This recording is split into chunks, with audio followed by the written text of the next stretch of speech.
Yeah. Well, our special guest tonight, by the way, it is his birthday, and we're so honored that he would take time out of his busy schedule. And you're making me feel very old. Oh, heck. Yeah. You know, old or wise and experienced. I think it's probably the latter. You are to be congratulated. But ladies and gentlemen, if you don't know who this gentleman is, this is Richard C. Hoagland. He's a former NASA consultant and science advisor to CBS News and to Walter Cronkite. What Mr. Hoagland has for us tonight is incredible. His research has borne fruit. Now, before I bring him on, let me just say this. We talk all the time about the New World Order, about the Illuminati, about the plans, the big picture. If you read Sun Tzu, The Art of War, and this is relevant to tonight, folks. Sun Tzu, The Art of War. If your enemy is secure at all points, be prepared for him. If he's superior in strength, evade him. If your opponent is temperamental, seek to irritate him. Now, folks, remember these words as the program unfolds tonight. Pretend to be weak, that he may grow arrogant. If he's taking his ease, give him no rest. If his forces are united, separate them. If sovereign and subject are in accord, put division between them. Attack him where he is unprepared. Appear where you are not expected. Now, folks, please remember that. Also, remember all of the programs that we've done here this year, last year, and in the context of our guest, what he's about to reveal and present on this program. He's already revealed this on Coast to Coast, and also Dr. Robin Falkov's program as well. But what he's about to talk about tonight, I think, is critical, and is Mr. Hoagland's 4+ decades of experience. His research has been vindicated by recent events, and we'll let him explain it to you. But with that, Mr. Hoagland, thank you so much for joining us tonight. Well, Doug, I don't know quite what to say after that intro. Thank you. Thank you so much. And I'm going to address, one of you is Doug and the other is Joe, right? That's correct. The young pup is Joe. I'm Doug. And, I'm everybody. Yeah, I'm the verbose one. So okay. All right. So. Well, all right. You actually mentioned it in your intro. This is a big picture conversation. In fact, you can't get much bigger than this. The thing that constantly annoys me about the conversations that people have about the Illuminati and the Rothschilds and the Rockefellers and the East versus West and the strange group that Pulford is talking to and all of these interlocked conspiracy machinations is that no one brings to the table the conversation that all this is taking place in front of an extraordinary reality that every one of those players, and a lot that I haven't mentioned, have all agreed to keep totally silent about, which is the real hidden history of the human species. For the last, 30-some years, it doesn't quite seem that long sometimes, and sometimes it seems a lot longer, but for the last 30-some years, I have been quietly looking at imagery, starting with NASA, then moving on to the old Soviet imagery, and then moving on to the new space programs coming out of the Europeans, the Japanese, the Chinese, the Indians.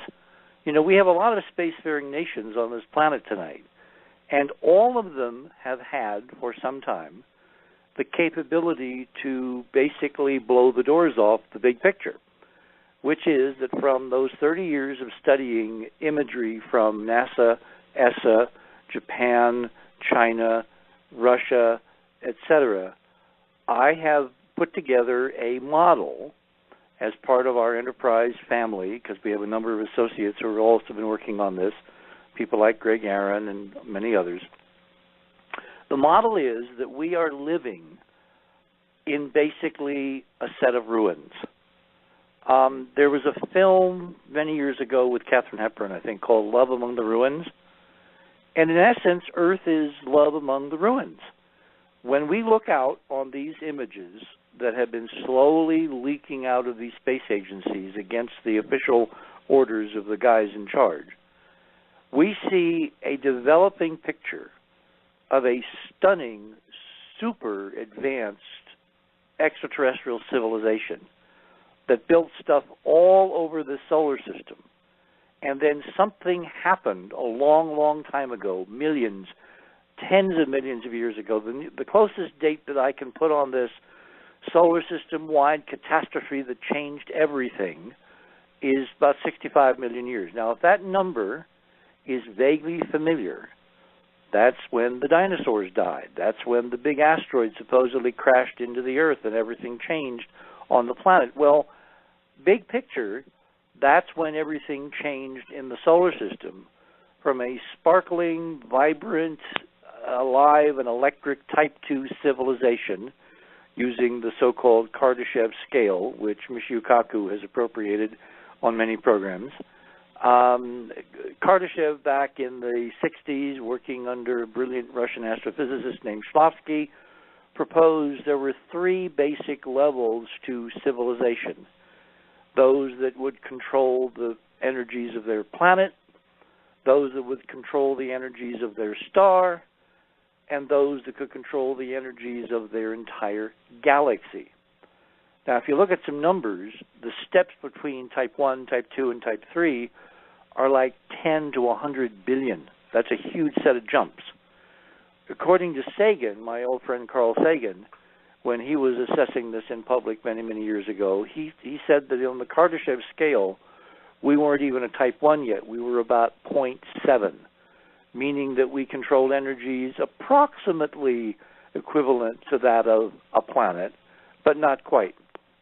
And the projections are, from all the mainstream folks, it will take us thousands upon thousands of years to learn all the physics and all the science and all the technologies required to harness those extraordinary, prodigious amounts of energy, as well as the beginnings of a process that would turn it into a nutrient source for a healthy global and ultimately solar system-wide and then galactic civilization. Well, what I've been doing with my colleagues over the last, several decades is pawing through, metaphorically speaking, the evidence on these images that someone came before us in this solar system with this extraordinary power and potential and built and remodeled the solar system into whatever its image was of a place, to live for trillions of people, trillions, not on Earth, but off Earth, on all kinds of other worlds, on Mars, on the moons of Jupiter, the moons of Saturn, maybe even as far in toward the Sun as Venus, and maybe even Mercury. We have evidence that there are structures, ancient decaying structures buried in the lava on Mercury, coming from the Mercury mission, the Messenger mission, which was sent up a couple of years ago. The reason I'm going into this backdrop is because what we have now done, or what we have now seen done, is a tipping point in the cover-up of this prodigious, extraordinary history of which the human race is somehow a part. My feeling for a long time has been that against this incredible, splendid backdrop, even in ruins, where we're looking at cities covered with domes that are hundreds, if not 1,000 miles across on, among other places, the moon. When we're looking at entire moonlets that have been reshaped and terraformed is a word which is used about talking in relation to turning, desolate places into habitable Earth-type environments. All of that was done by somebody who came before. And then in some monstrous, extraordinary cataclysm, a catastrophe, it all was washed away. And when I say washed away, I don't mean that literally, because obviously in space there's no, free water and floods, but it was all somehow destroyed in a prodigious cataclysm of unimaginable proportions, which has left nothing but ruined worlds as far as we can see, except for the Earth. The Earth is the only place, the only lifeboat in this sea of desolate and dead derelicts. And when I look at news items of various celestial phenomenon, put out over Yahoo or AOL or the networks for various people, like you're going to see this and this comet come by, or you're going to see this, lunar eclipse, you're going to see this close alignment, opposition, or conjunction. I can't help but think that an awful lot of the objects that are milling around out there in various orbits and, coming and going and visible in various spectacular ways is just the faintest hint, the faintest ghost of the extraordinary splendor of the civilization that actually created and put these things into these orbits, remaking the entire solar system in whatever it was is its image. So what are we all doing here? Well, in the model that, life is very hard to destroy totally, in this huge catastrophe that overwhelmed the solar system about 65 million years ago, in the mainstream model, what that did was clear the dinosaurs away and make room for this little tiny set of, micro rats, these little mammals that eventually evolved up to be primates and then human beings who are looking at the stars and wondering about what's out there and developing very primitive space systems based on rockets and Newton's laws and all that. And we are for the first time looking into space and doing all this stuff. Well, our model is totally, totally, totally different, which is no, we are like children who have arrived after an extraordinary banquet where there was a catastrophe and everyone and everything has been destroyed, and we are picking our way amid the ruins of this extraordinary history that came long before us, of which somehow we are a tiny, tiny, tiny heritage looking out in wonder and in secrecy, because the guys that know that all this stuff is real have kept it religiously and fervently from all the rest of us for over 50 years. Well, into that situation, that status quo ante, which I described the other night, for George, and then a couple nights ago for Robin, something has now changed. The Chinese, of all the independent nation states on this little dust mote in the dark, the Chinese, for some reason, have chosen to go to the moon with an unmanned robotic mission, land, take pictures, and put those images out across the web so billions of people can tune in and download and look at them at their leisure. And B, for some reason, they have been permitted by whatever planetary forces really govern this planet, an amalgam of nations, the hidden hand of the Illuminati, or the Rothschilds, or whatever powers have gotten together behind the scenes and agreed that we'll do this, we won't do that, we'll allow this to happen, we won't allow that, we'll allow these people this much freedom but not much more. In other words, whatever cabal is really running the show, for some reason has decided, I believe, based on the evidence we see so far, to let it begin to all hang out. And the proof is in the imagery I reproduced in the paper I published in Enterprise a couple days ago, with the original links to the original Chinese websites. I mean, we're looking at data that comes from no less an authority in China than the People's Liberation Army. Now, you can't get stronger politically in China than the PLA. The PLA is China. So for the first digital image after 50-some years of the Apollo archive being ignored, for the first digital Chinese image to show us unequivocal evidence of stunning, vertical, glittering glass curtains, geometrically spaced, standing upright in bright sunlight, glistening, 10, 20, 30 miles away from where the Chang 3 Chinese lander landed last December. And for that image to come out on an official Chinese Army website, to be followed by many others and all kinds of other evidence, tells me that we have reached a breakpoint in history, a fork in the road where what we do in the next few weeks or months could literally determine the future of every person listening to this show tonight. It is that big, folks. And Mr. Hoagland, that in the wake, the presentation of images, as you say, by the Chinese no less, in the wake of a statement by the Chinese premier about the their interest in the increased militarization of space. Just thought I'd throw that in there. Interesting. Yep. Oh, it's all fascinating, and it is. Look, it makes all those shows, those Bond shows, all the imitators, pale by comparison. This is real geopolitical high-stakes poker, and nobody visibly yet is admitting what the Chinese have done, but there's been an awful lot of 747s flying around the world carrying heads of state to various meetings, which ostensibly have one reason to exist, and my suspicion is they have other reasons to exist. You had picked up on some interesting, and I don't want to dominate your presentation or interject. No. This is a conversation. Come on, Doug.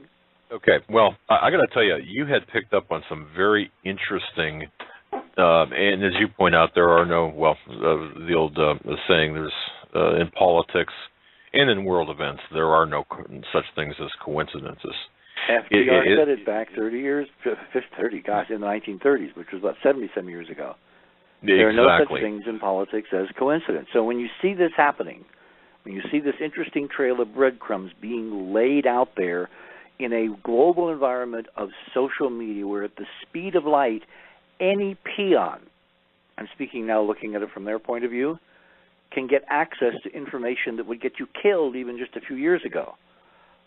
Something big is going on. Something huge is behind all the fuss and fury and nonsense which is going on mainstream news right now, including things that I frankly think of as maybe diversions to keep news people from really understanding what is about to globally shift us under our feet into an entirely new paradigm.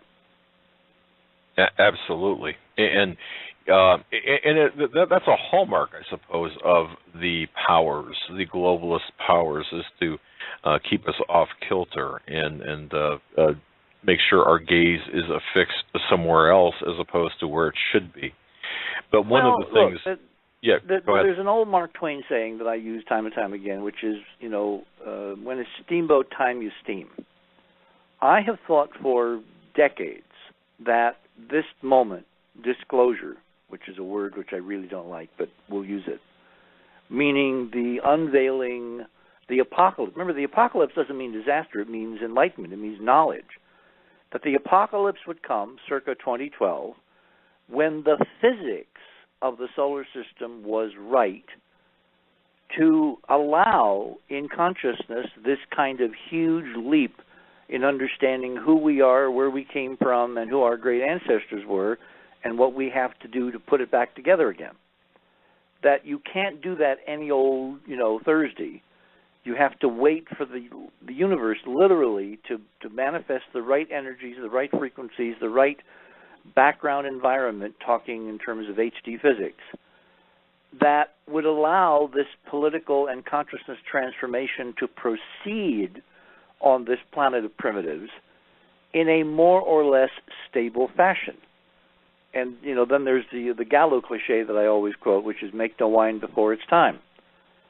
My feeling is that we have been managed toward this moment, not by people who, A, want to get rid of us and want to kill off 7 billion people and all that crap, which is wonderful, exquisite distraction, is it not? It makes you think of the managers as your enemies as opposed to quietly managing for success. But the very fact that these images have been allowed to be out there now for months, and one of the reasons I didn't publish right away is I wanted to see if there was an interstitial fight going on within the Chinese hierarchy that, like our guys, we have over here what Mike Mara and I, who wrote Dark Mission with me, call roosters and owls, which is a term that came directly from Chris, what's his name, the guy who did X-Files, Chris Carter. The roosters are the in-group that want to crow about stuff, want to make it known, and the owls are the guys that never want to give us the time of day or never tell us the truth and never reveal anything. So there's been this tension, this duality in the West, in the NASA program, for instance, between those folks who've been slipping Easter eggs into the data since Neil and Buzz landed on the moon. And I found a lot of them, and Obviously, there's tons more to find because there's been a very small effort and a very small amount of money devoted to this investigation over the last several decades. In opposition to the roosters, the guys that want to crow and make the truth known, you have the owls.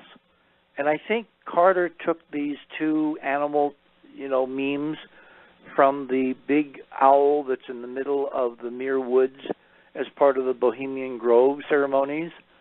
The owl that's supposed to represent knowledge and wisdom. And these guys, of course, think they have all the knowledge and the wisdom in the universe. In other venues, they're called Masters of the Universe. That's when they're doing their banking number. The point is that you have this dichotomy between two groups, one that wants things to go on forever as they are, and the other which has been building toward a change to which everybody has to participate.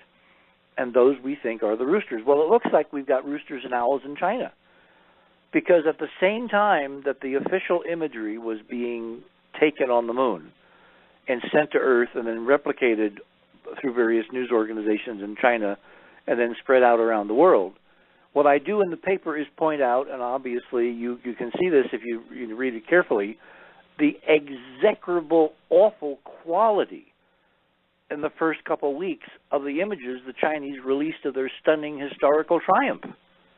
I mean, who in their right mind would put out screenshots taken off TV screens as the primary mode of introducing the world to your propagandistic triumph of finally joining the exclusive club of the United States and Russia in successfully putting a human artifact on the surface of the moon? Exactly. That's exactly what they did. So you got to look and say, well, what's going on here? Obviously, the folks in charge of that image distribution system were told under no circumstances put out anything that would ever give away what's really there.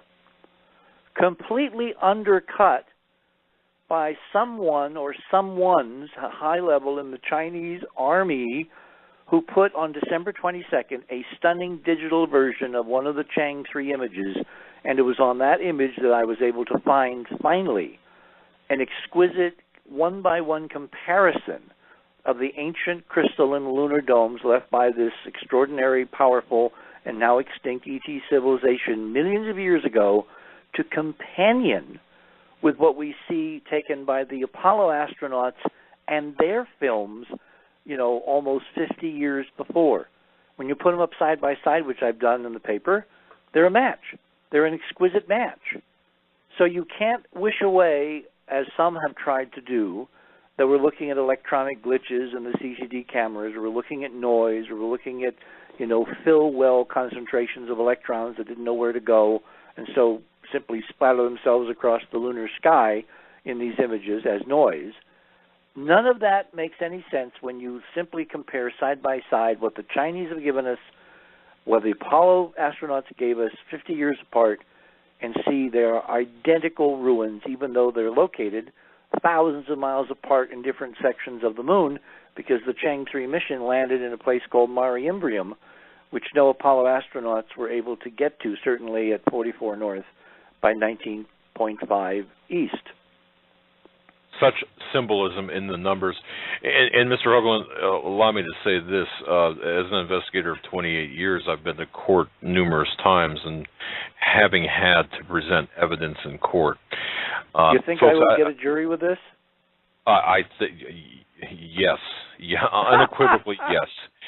And I just want to point out, ladies and gentlemen, Mr. Richard C. Hoagland is our guest. His website, enterprisemission.com. Now, folks, please, if you're not driving, if you're not, doing something about it, if you're by a computer, please log on to or go to enterprisemission.com and click on the Chinese lunar images there and the paper there. It's important to follow along because I've got to tell you, with what Mr. Hoagland has done over the last 3-4 decades with respect to his investigation of artifacts on the moon, this latest, as you put it, Easter egg from the PLA, the Chinese government, verifies, validates your decades of work, and the data, to me, is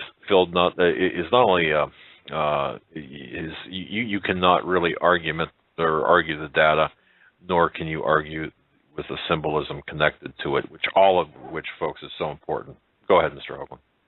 Well, we have trolls that are trying. I mean, I've been getting all kinds of desperate email, anguish screams from the other side, the folks that are trying to keep this covered up. And it's really amusing to read them because obviously they haven't even read the paper carefully. They don't know that all these questions they're posing, like could it be noise in the CCD, are amply answered by simply referring to the geometry visible in the Chinese images and compare it one-to-one with the geometry in the Apollo images. Now why is that dispositive, to use a legal term? Because the Chinese images are 21st century CCD electronic cameras, the same that you've got in your smartphones and that you use in, your dedicated, cameras. No more, paper, no more emulsions. You're using basically electronics. The images taken by the Apollo astronauts 50-some years ago were on film. They were primitive. They were archaic compared to the Chinese technology. Yet the totally two separate technologies are showing us the same damn thing. Ergo, the thing has to be real, imaged by two separate modalities taking the pictures.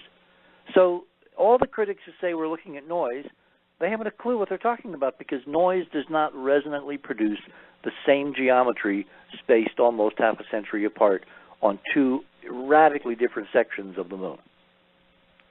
Yes, that's correct. And it also, I'm sure it's a thorn in the side of those people who have argued that there's no way that we could have, landed on the moon.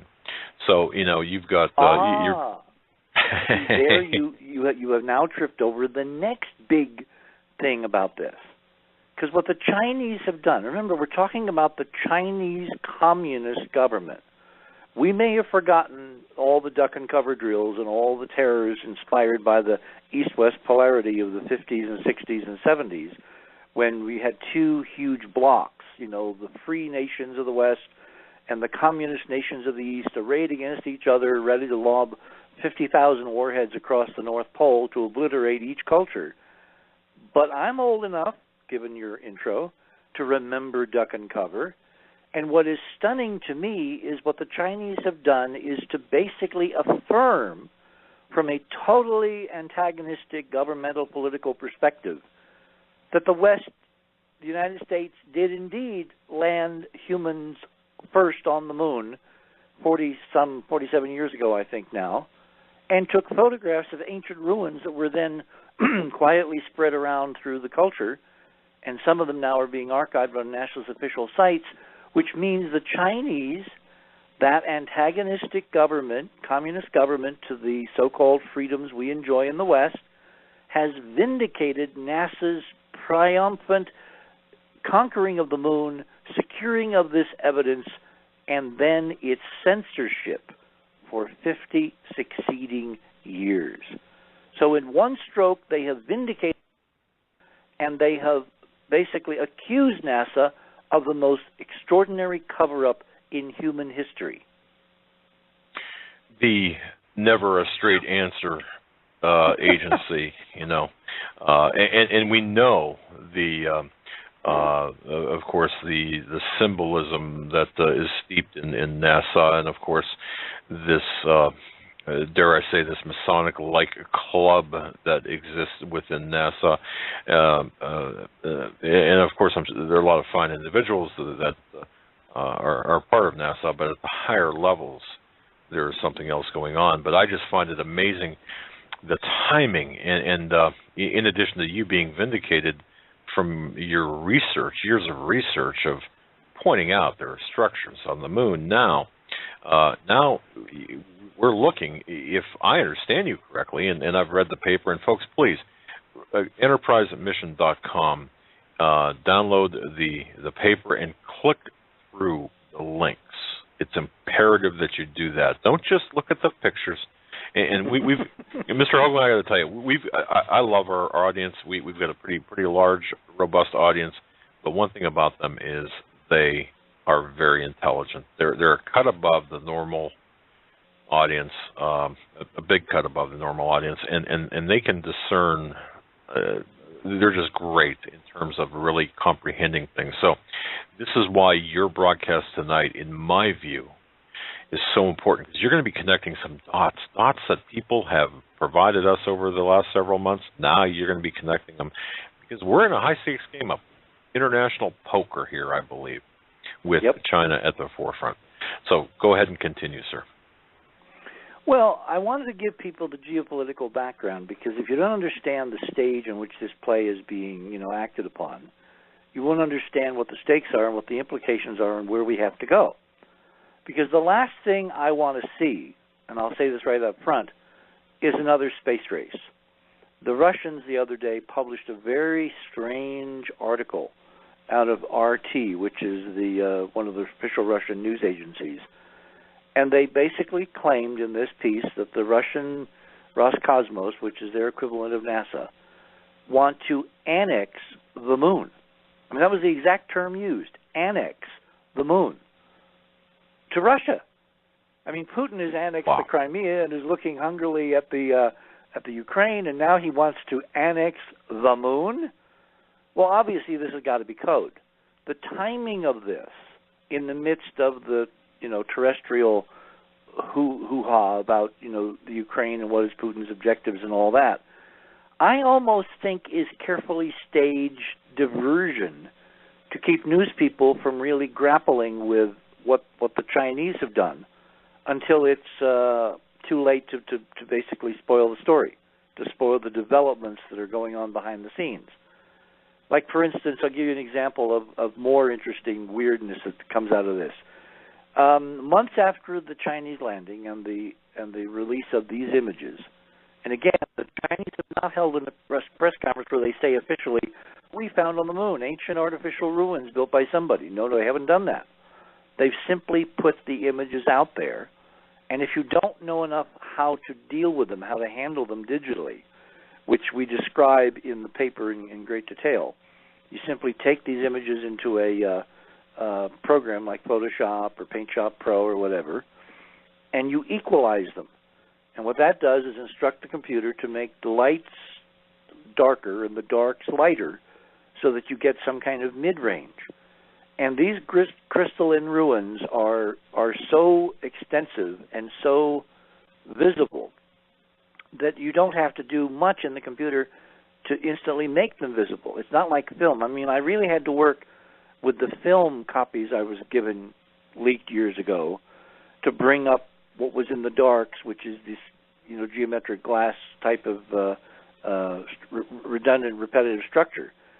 But on the Chinese images, all you do is hit equalize, and bingo, there it is. Now, you can work a lot more with special programs and curves and light balances and all that to adjust the quality of the glass so that we actually see the geometry, we see the detail, we see the structure, we see how these things actually have architectural form, particularly if you look at the third Chinese image way down toward the bottom of the paper, which I'll be discussing in much more detail in part 2.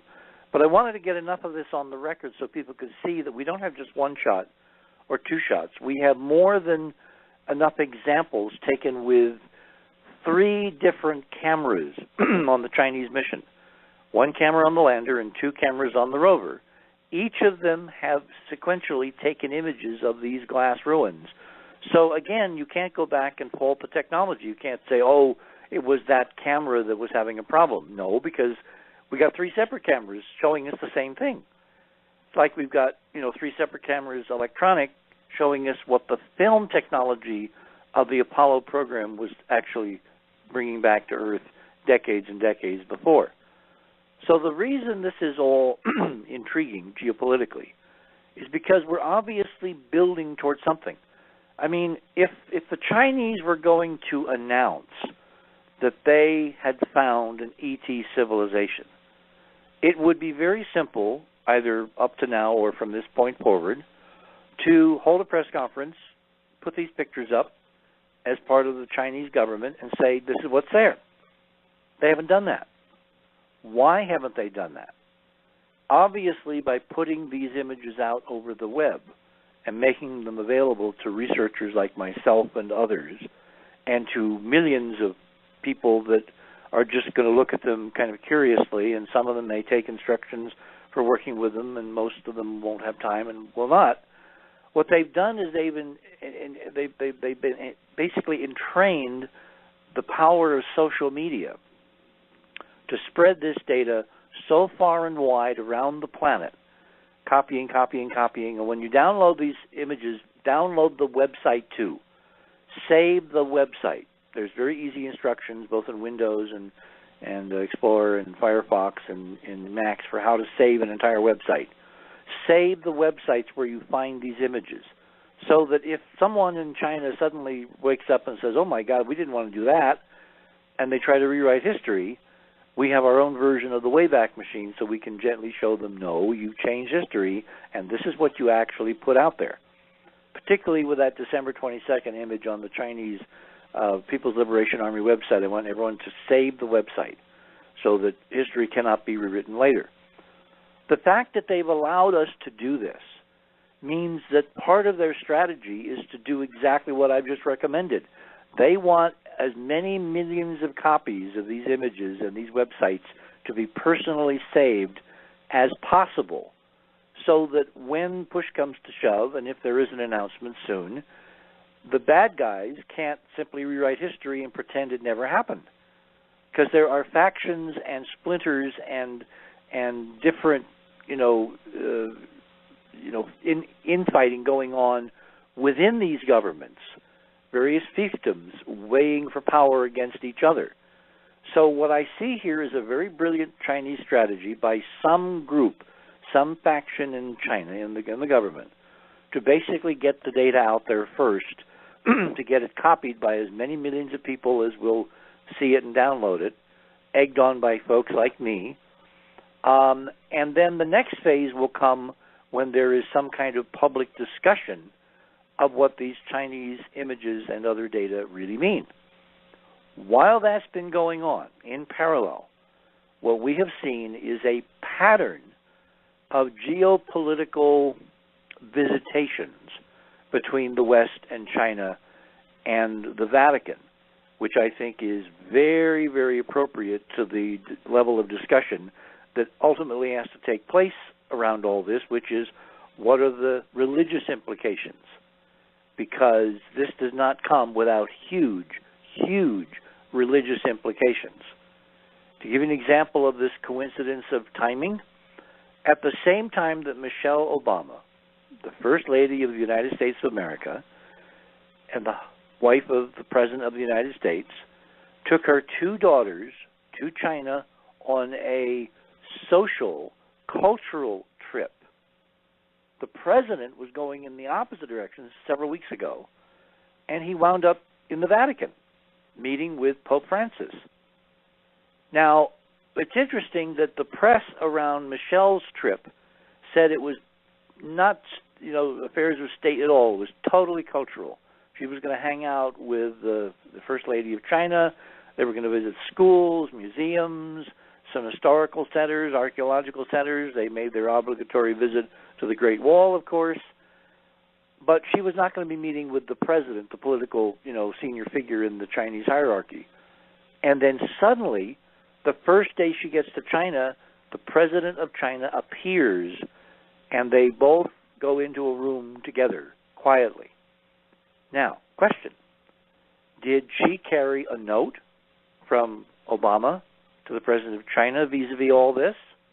Or was she there as an emissary to make darn sure that that note handed to her by the Chinese president got back to Obama in the White House at the end of this several-week period in an unscathed and untouched and unchanged fashion, but with total security, so that nobody outside of those three people would even know what the discussion was all about?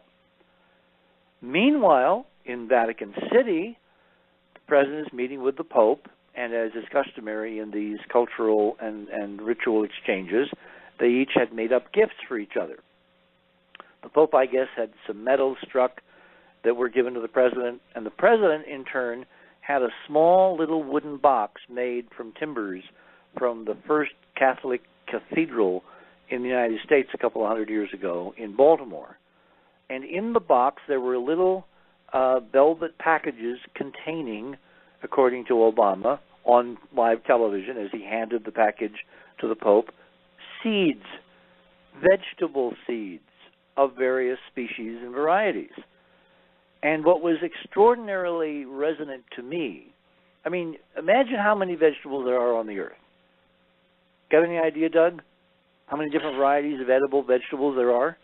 I'd say at least a dozen. I'm just kidding. At least, yes. There's actually hundreds. All right? There's hundreds. Okay. All right. Okay. Now, before I get to the punchline of the Pope President story, I need to give you one more data point.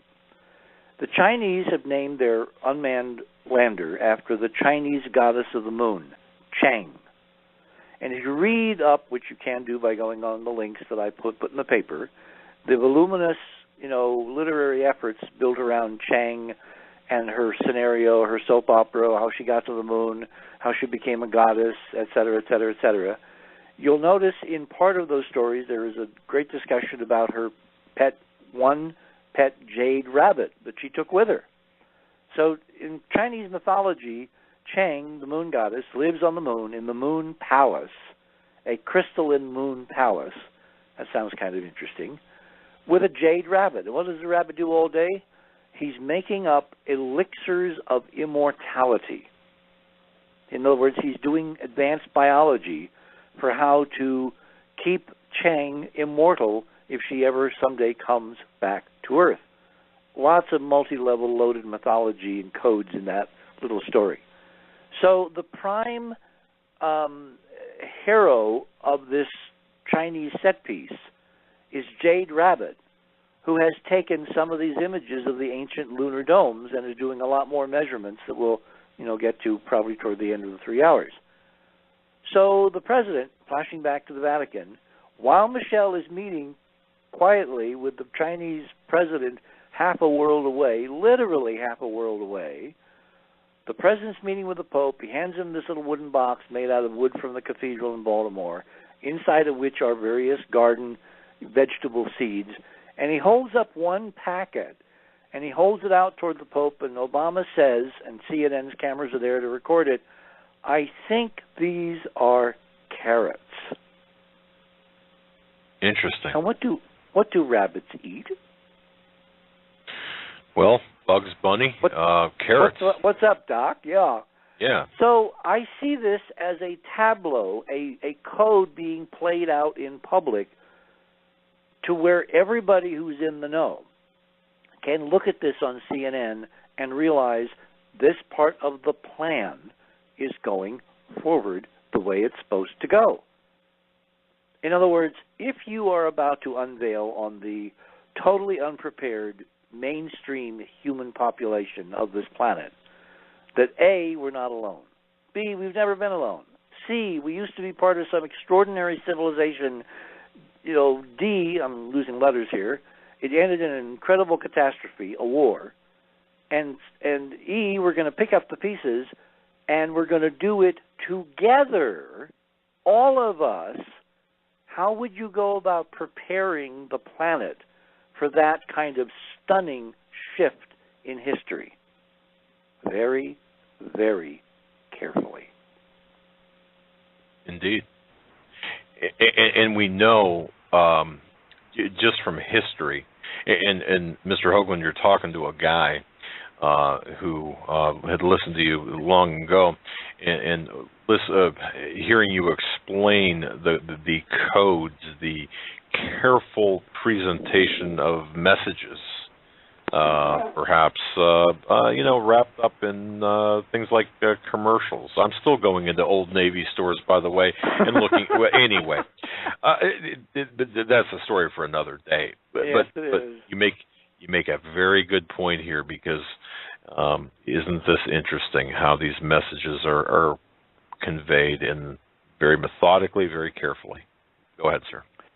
Well, I just find it fascinating that this is all going on in public. Remember, given that they, and we all know who they are, at least amorphously, control everything, if they wanted all this to be done in secret, with only the handful of people, decision makers, power mongers, or power brokers, whatever you want to call them, making the decisions and moving the chess pieces and entering into the next stage of all this.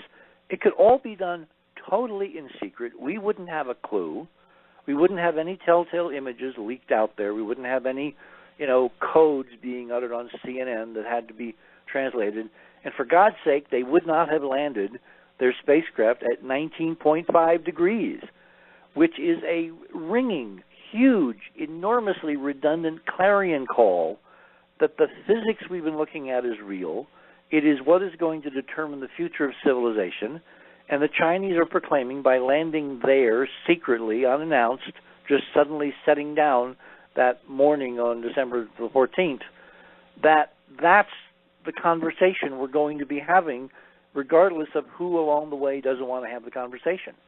In other words, the fact that this is so public, once you apply the code key, to me is what is so incredibly interesting, the details and the images of the ruins notwithstanding. I mean, I would love to have more resolution, better color, closer in, et cetera, et cetera.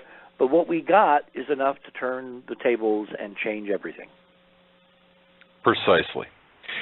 Now, I don't want to take you off your stride here. Go wherever you want to go. Okay. Well, okay.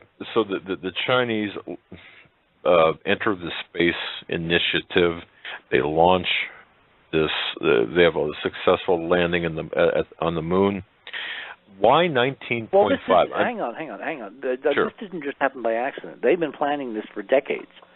Okay. Remember, they launched two orbiters, Chang 1 and Chang 2, that went into close orbit of the moon and took lots and lots and lots and lots of high-resolution images of a place called the Bay of Rainbows, Sinus Iridum, in the upper left-hand corner of the moon, if you look at the moon when it's full some night. And yet that's not where they landed.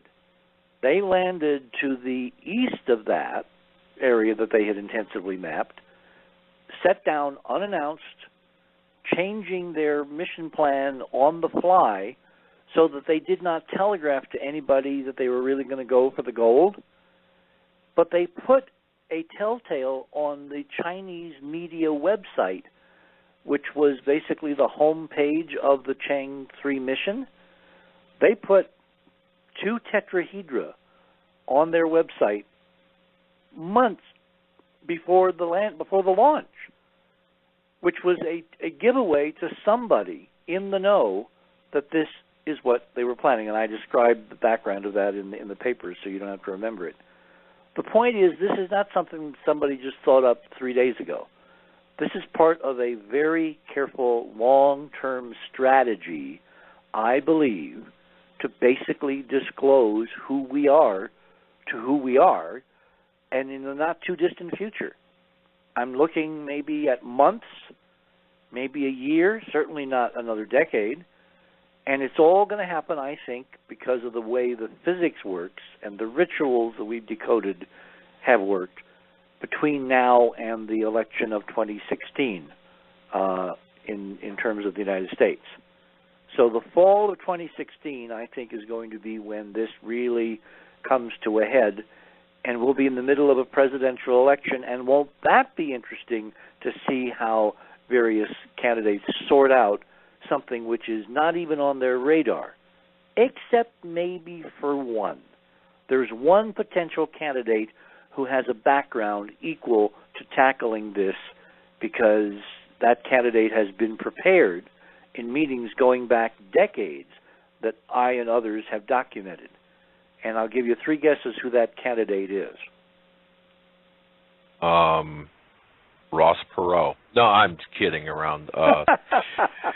Would it be Hillary Rodham Clinton, perhaps? It's Hillary Rodham Clinton, yes.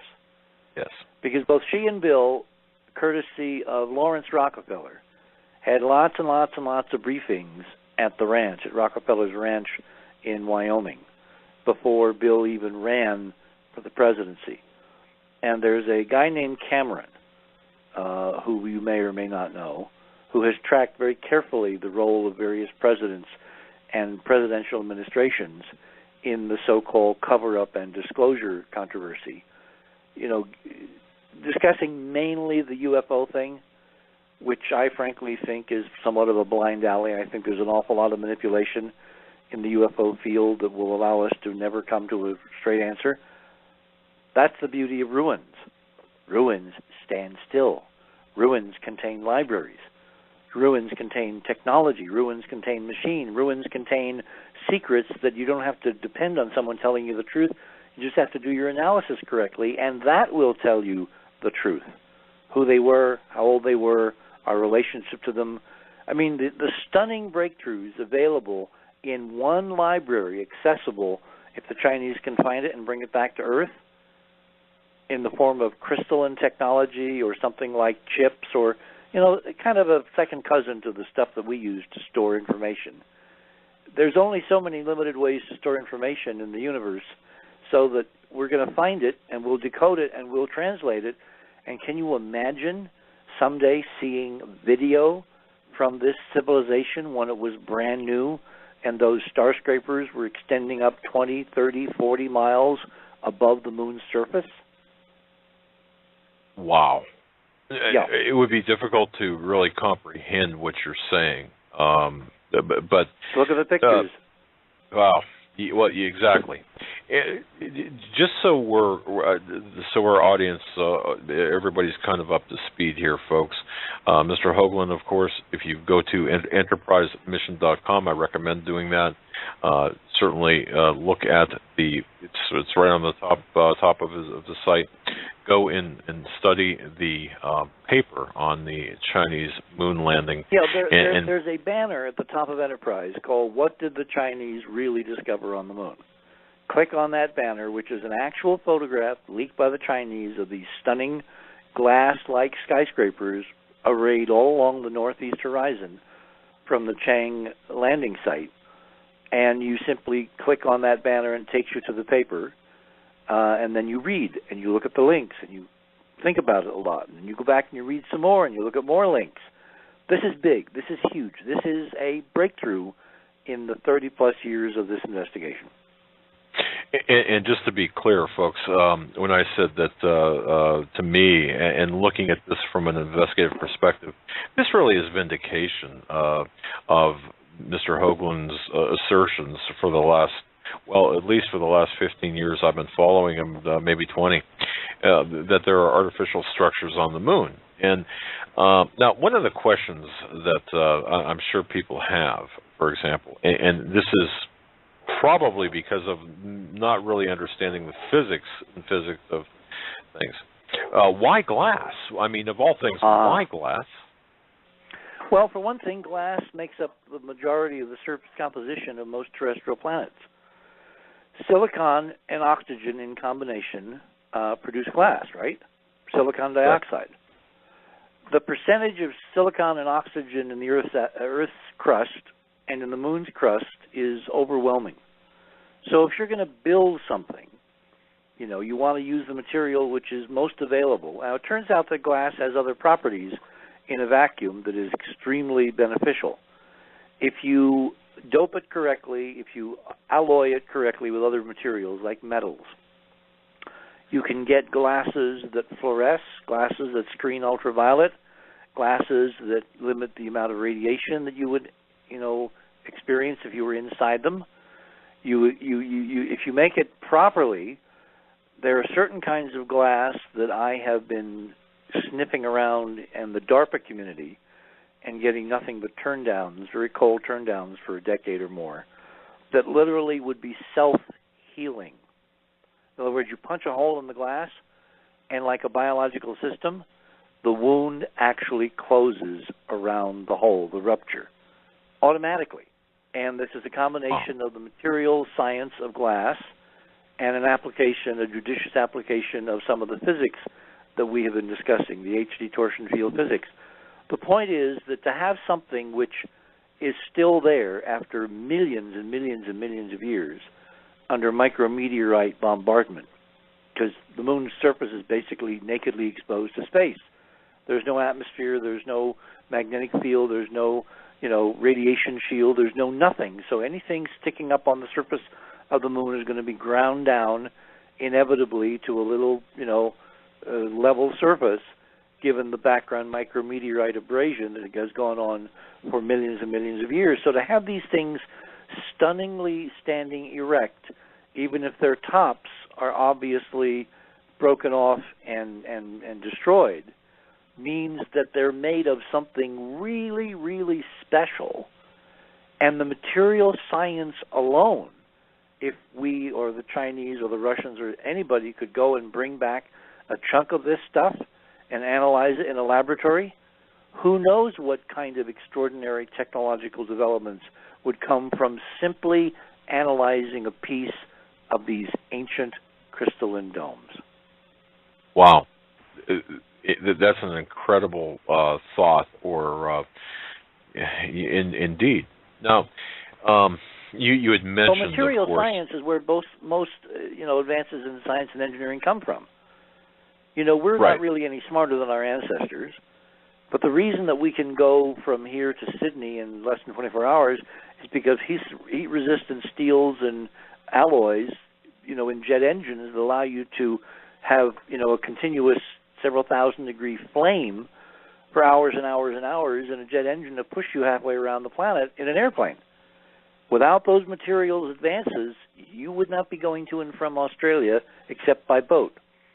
And remember, it was a materials flaw that sank the Titanic. Remember, they used the wrong steel and it got brittle and cold when it was exposed to the water with icebergs in it. And it was the brutality, the brittleness of the steel that sank the Titanic, not actually the iceberg. And on and on and on. And on. Yeah, exactly. Yeah. Because it didn't have the right materials to build it with. Well, what's waiting for us on the moon is every possible materials advance, energy advance, biological advance that you can possibly imagine. And somewhere it's replicated in multiple libraries, probably distributed much like our own internet, because that's the only way a civilization can, keep alive. Beyond a certain point, it has to replicate parts of itself over and over and over again, so that if it's destroyed, it can rebuild from what's left. Right. So we will find at some point, if it's not, the Chinese or us or the Russians or whoever, we'll find the libraries. Interesting. Mr. Hoagland, we're at the top of the hour. Hold that thought. We're going to be taking a break here for the next, about 4.5 minutes. Our very special guest tonight on the Hagmann and Hagmann Report is Mr. Richard C. Hoagland, enterprisemission.com. That's enterprisemission.com. And welcome back, ladies and gentlemen, hour number 2 of this Friday, April 25th edition of the Hagmann and Hagmann Report. We're joined by our very special guest, Mr. Richard C. Hoagland. His website is enterprisemission.com. And one thing my father reminded me and cued me to say was, the lie is different at every level. Absolutely. Mr. Hoagland, glad to have you back on this side by of the way, break. why did you start calling me Richard, Doug? Well, all right, Richard. Thank you. Thank you so much. You're quite welcome. Thanks for the ability to be informal with you. Really, I do. I feel like I know you. I've seen you in on the various YouTube presentations. I've listened to you for so long. I really feel like I know both you and Robin actually. But like I said, you still have me going with 19.5 and what a fantastic presentation back then with Art Bell. And when you were talking with Art Bell, I mean, you've been talking about structures on the moon now for decades. So this is so incredible that we've got verification from the actual Chinese military website, for crying out loud. Huh. Well, it presages something to come. I mean, to me, this could have been handled totally differently if the intent was to use it as blackmail.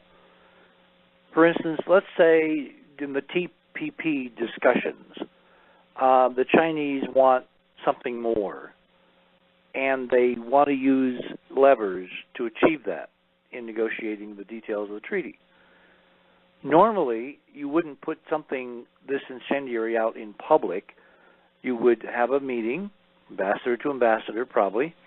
You'd have a set of images, or you'd have a laptop with the images on it in PowerPoint, and you simply show them sequentially, and you'd say, look, unless you do this, this, and this, We're going to make this public. We're going to announce what we've found that your guys 50 years ago found, and then you covered up. And that's not going to make you look very global and democratic, is it? So they could have done this in a very different way, but they're doing it so we're getting to see the moving pieces as the pieces move. Brilliant. A brilliant strategy. And you know, I read from Sun Tzu's Art of War, and so there's something behind this. You're right, it does presage, it appears to anyway, presage something, and I believe that in a courtroom setting one could sufficiently and efficiently argue that. I think you had this, in one of your recent interviews, called it the politics of disclosure, and I know you don't like that word, but isn't it interesting that we're seeing this? Why now, by the way? Why now? Is it because of the geopolitical situation? No. I think it's much bigger. Again, we are only given a tiny slice through the window blinds of reality. We've been living in a managed culture for decades, if not centuries. When you look at some of what the Sumerians knew and they talked about, it's obvious that this kind of control of information of a much bigger frame than just this planet has been part of a discussion among some power elites for a very long time, long antedating the space program. What I think is going on is, as I said in the last hour, the physics itself. Remember, we're dealing with a real physics, which is not your grandmother's physics. It's a hyperdimensional physics that is being modulated in terms of energy flows, when things can happen more easily, which groups can achieve which ends more efficiently if they make use of this knowledge, which is basically, I know I'm going to lose some people when I say this, but I'll hopefully get them back when I explain what I mean, a hyperdimensional astrology. If you look at our work over the last several decades, you'll see that we've been able to document that as the planets move around the sun, they change the energy interactions between the various celestial objects, including the Earth on which we happen to live. And I have been taking measurements, field measurements, at various ancient sacred sites with Robin, all over the world, from Mesoamerica to Europe to, we're looking now at the Far East, we're looking at, some places in Russia. And the recurring theme of these measurements is that this physics is real, it has real effects, and it is cyclic in that it is modulated by the flow of energies that happen as various celestial objects careen past and are aligned briefly at certain key angles with other celestial objects, which is nothing else than astrology. This is the missing component from the astrological, the stars and the heavens, influence the destiny of human beings on Earth model. It's a huge step forward. Now, if you know that that's a real physics, and you know that consciousness and culture and civilization can be, shall we say, managed to work certain ends more efficiently at certain times, given the confluence of the celestial arrangement of objects overhead that are aligning in a certain way that basically will allow energy to flow in a more efficient manner, would not you architect a huge geopolitical change on this planet in consonance with those cyclic, scientifically reproducible HD torsion field patterns? Well, the obvious answer is, of course you would, if you knew what you were doing. Remember many decades back when it suddenly became a kind of a mini controversy that Ronald Reagan's schedule was being organized by Nancy, consulting an astrologer? Oh, yeah. And everybody's all really torqued off about that? Well, they obviously have no sense of history. If you look at the history of power, if you look at the history of governing, potentates and powers and kings and princesses and presidents and all those people have been running their governments according to celestial portents for centuries, for thousands of years. We just never realized, at least some of us didn't, that they were actually using a real science, which is a science of the interaction of consciousness with the torsion field to do certain things at certain times, because that's when they have a better chance to succeed. So bottom line to your question, I think this is coming out now because the physics is going to make the objective of making it public succeed better now than at any other time, perhaps for the last 26,000 years, one full precessional cycle away. Gives new meaning to the words, when if the planets align just right. I suppose, yeah. So there is some... What you measure it. During the eclipse here they came across Albuquerque fortuitously, which allowed me to go up to a very high mountain, capped by limestone and measure the effects of the total eclipse. We got stunning readings with the moon coming between us and the sun. Stunning physics readings, reproducible readings. And lo and behold, wouldn't you know that the Chinese mission on the moon, the unmanned Chinese robot, Chang the lander and Jade Rabbit the rover, were very nicely positioned next to a little pyramid at 19.5 degrees on the moon. You can see it in the very ridiculously absurd, dumbed-down panoramas the Chinese released in the paper. I've actually got a shot of this little pyramid. It looks like a cairn. Well, since I've measured pyramids during alignments on Earth and seen how incredibly powerful a pyramid can be as a geometric shape and amplifying the background field, the ether, can you imagine what power such a pyramid on the moon at 19.5 would exert on the instruments of the lander and the rover during the total lunar eclipse a few days ago, which, of course, as seen from the moon, was a total solar eclipse, with the Earth coming in between the sun and the moon. So I think the Chinese, in their mission, have been telling us the truth about what they're really looking at in all different coded ways, starting with the 19.5 landing site itself.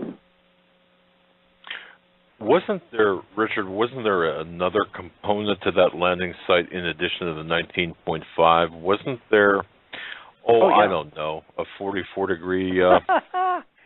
Well, as soon as I saw that they landed at 19.5 by 44 north, if you're sending a message to a head of state of the power system, which is arrayed planetarily against you, the West, and the titular leader of that system, the United States, is the President of the United States, and Barack Obama happens to be the 44th president. In other words, this message, this revelation, this disclosure message seems to be tailor-made for Barack Hussein Obama, the 44th president of the United States, who already, as I've tracked in many other venues, has demonstrated some eerily celestial connections that tell me that the rest of his administration is going to be radically different and more interesting and more, how should I say, revelatory than the first few years we've had. Interesting. It's all about timing. It's all about timing, Doug. I get that. I think what we're seeing here, and correct me if I'm wrong, but we're seeing us managed, the population managed to a certain point in time that was predetermined and pre-planned some time ago, and this is all part of it. Do you remember in the film, I'm trying to remember the name of the specific episode, and I can't at the moment, but it was X-Files, and it was the smoking man. Remember how he said we found the best way to predict the future is to control it? Yes. Well, that's what I think we're dealing with here. Someone wants to control the future, And the huge question on the table tonight for you and your audience has got to be, is this a control for a positive end or a control for a negative end? And I've got my data and my inclination as to an answer, but given what you've seen so far, I'd really be interested in your response to that. And the audience. We are going to get questions, right? Yeah, we get questions by email. If you want to take questions by phone, we certainly can open the phone lines. Well, we could do both. You know, we got 3 hours. We can do both. And what I'd like to do is save, as opposed to saving all the questions for the end, why don't we start sprinkling them through? Because I'm sure people right now have a huge number of questions, and rather than let people, kind of forget what went before, let's jump on it right now and then sprinkle them through the rest of the conversation. All right. That's very gracious of you, and that sounds good. Folks, line up. The phone number is 661-244-9839. This is your chance to ask a question of Richard C. Hoagland. Please be on topic. And also when you call in, please make sure your radio is turned down, your computer is turned down, so we don't get the feedback as well. And I just want to remind people once again, Richard C. Hoagland's website, enterprisemission.com. Click on the top banner with respect to the Chinese. What did the Chinese find? And, of course, we're talking about structures on the moon. So, line up right away to get your chance to talk with Mr. Hoagland. Now, one thing that I found interesting, as the calls are going to be coming in here shortly, one thing I found interesting is you've got a glass structure, and I heard your previous interviews, and sometimes I think, well, the audience has heard your previous interviews. What kind of structures? I mean, are we talking about the small ones, big ones, tall ones, fat ones, and well, the again, other part?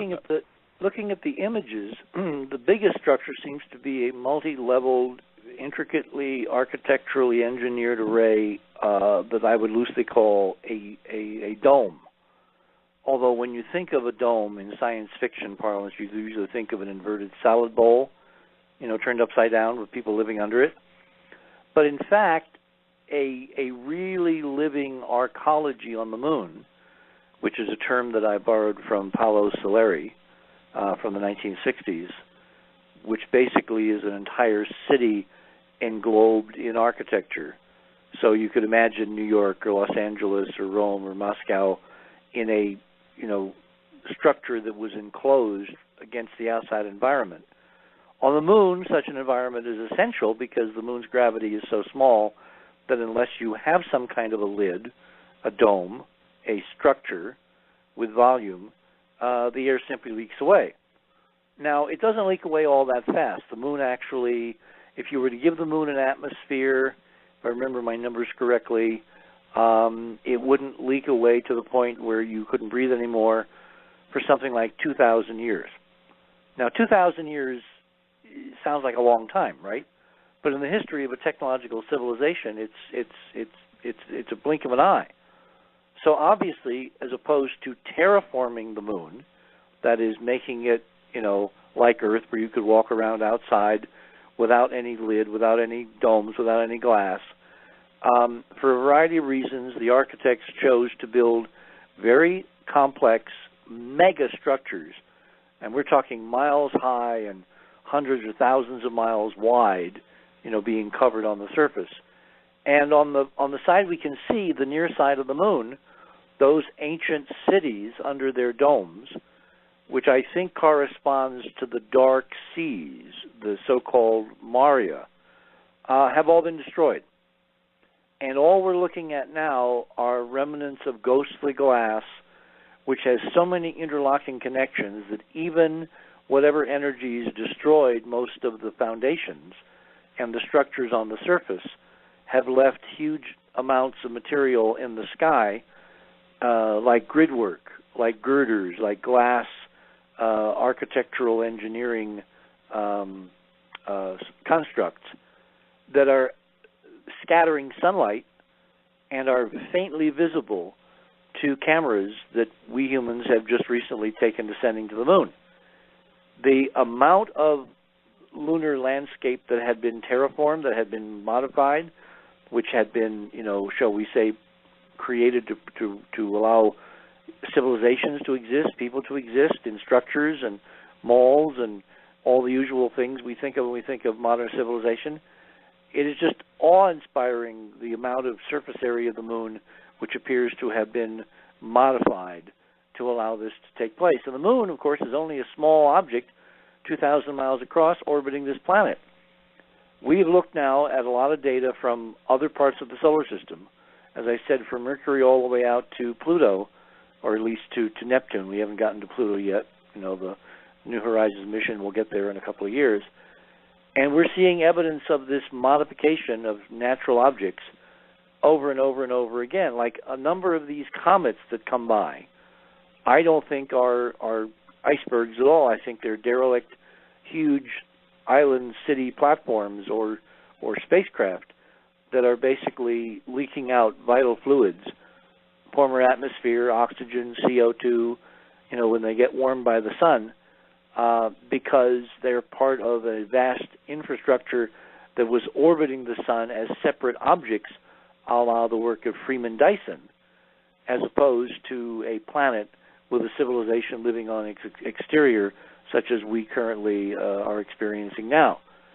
So I think when we really get a handle on the enormous complexity of what's still out there, even though it's in ruin, we're going to be dazzled by the absolute audacity of the engineers and the founders of this ancient Type 2 civilization, of which somehow we are a part. We are their descendants in some form, genetically, culturally, in terms of beliefs, heritage. It's all wound up in one huge knot to be unraveled over time. And again, my predilection is that this is a positive development because of the way it's unfolding. If it was negative, it would be being done totally in secret and we would never have a clue. The fact that we're being let in on it and basically are told implicitly to participate by downloading these images, by recording these websites, by saving everything that's being put out there, means that someone behind the scenes has a big strategy to ultimately bring everybody along in this stunning paradigm shift. And that, to me, is very, very good news. Very interesting take on the data, the evidence. A very interesting take, as I said, on your findings. James R. from Brunswick, Georgia, in with a question wanting to ask Richard, did the Apollo astronauts, did they see the structures that you're referring to? And if so, why the silence? And if not, why not? That's a very complex and loaded question. For a long time, given that I know some of these guys and I know how true blue they are and Boy Scouts and all that, it was hard for me to understand why, if they'd seen this stuff, they didn't tell everybody, until you hearken back to the time frame when Apollo went to the moon, which was right at the height of the Cold War. And you look at the politics of Nixon, the politics of Brezhnev, the politics of Red China, and you realize that this stunning development, unless it was appropriately managed by people who were competent to lead such an extraordinary change of history, would have ultimately collapsed into a frenzied, race for who could build better and bigger and more extraordinary weapons out of this science and technology with which to kill more effectively other people on this planet.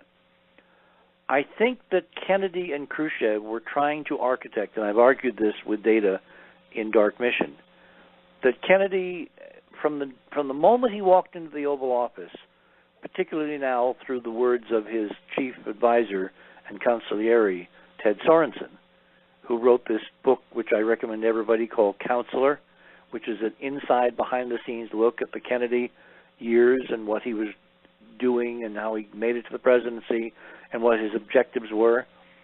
I believe, based on the record, that Kennedy, A, knew what was there, B, authorized Apollo to go get it and bring it home, and C, in the last days of his life, had managed to convince Khrushchev to go along with it and go to the moon together in a united expedition, Russians and Americans, that would have shared the wealth, shared the extraordinary science and technology and materials and God knows what is just waiting for all of us there. And the black ops folks, the dark, whatever you want to call them, the folks that run the world for a very different reason, could not countenance that. They killed Kennedy. They put Khrushchev under house arrest, and history moved on to where, you know, we went in a very different direction for another 20 years before the Cold War eventually collapsed. Now, one can argue that maybe Kennedy was premature, that he was trying to do something that the physics, literally the physics of consciousness, if my earlier statements are correct, would not have allowed to take place, that he, you know, basically gotten the bit in his mouth and he decided to run away with the train as opposed to waiting the appropriate time to where the background of the solar system would allow the political and consciousness transformation this is going to require to succeed beyond what it would have in the 1960s. I mean, one can argue that till the cows come home, and well, we will never know.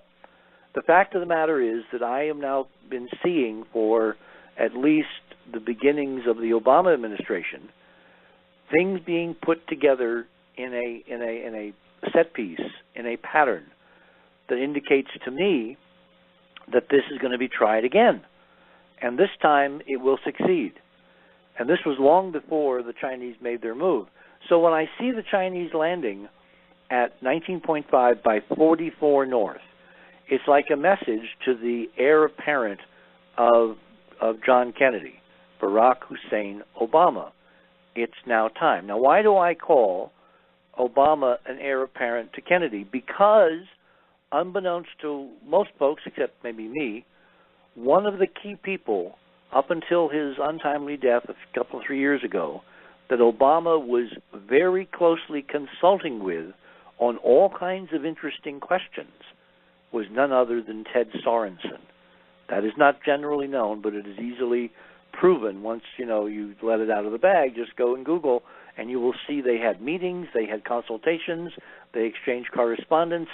I think Sorensen was basically at Obama's right hand to help architect and complete successfully, this time around, what Kennedy tried 40-some years before, or 50 years before, and it didn't work because it was not time. It was too soon.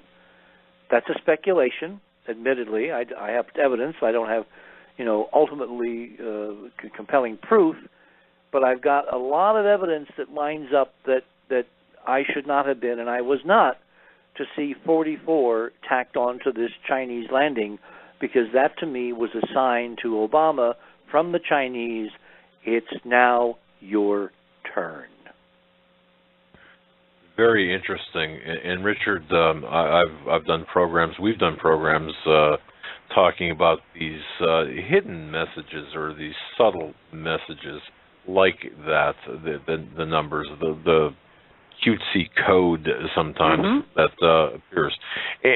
And we do know that they talk or they communicate in code. A question from Gary J. here, and this is a rather interesting question because you did talk a little bit about some historical things here.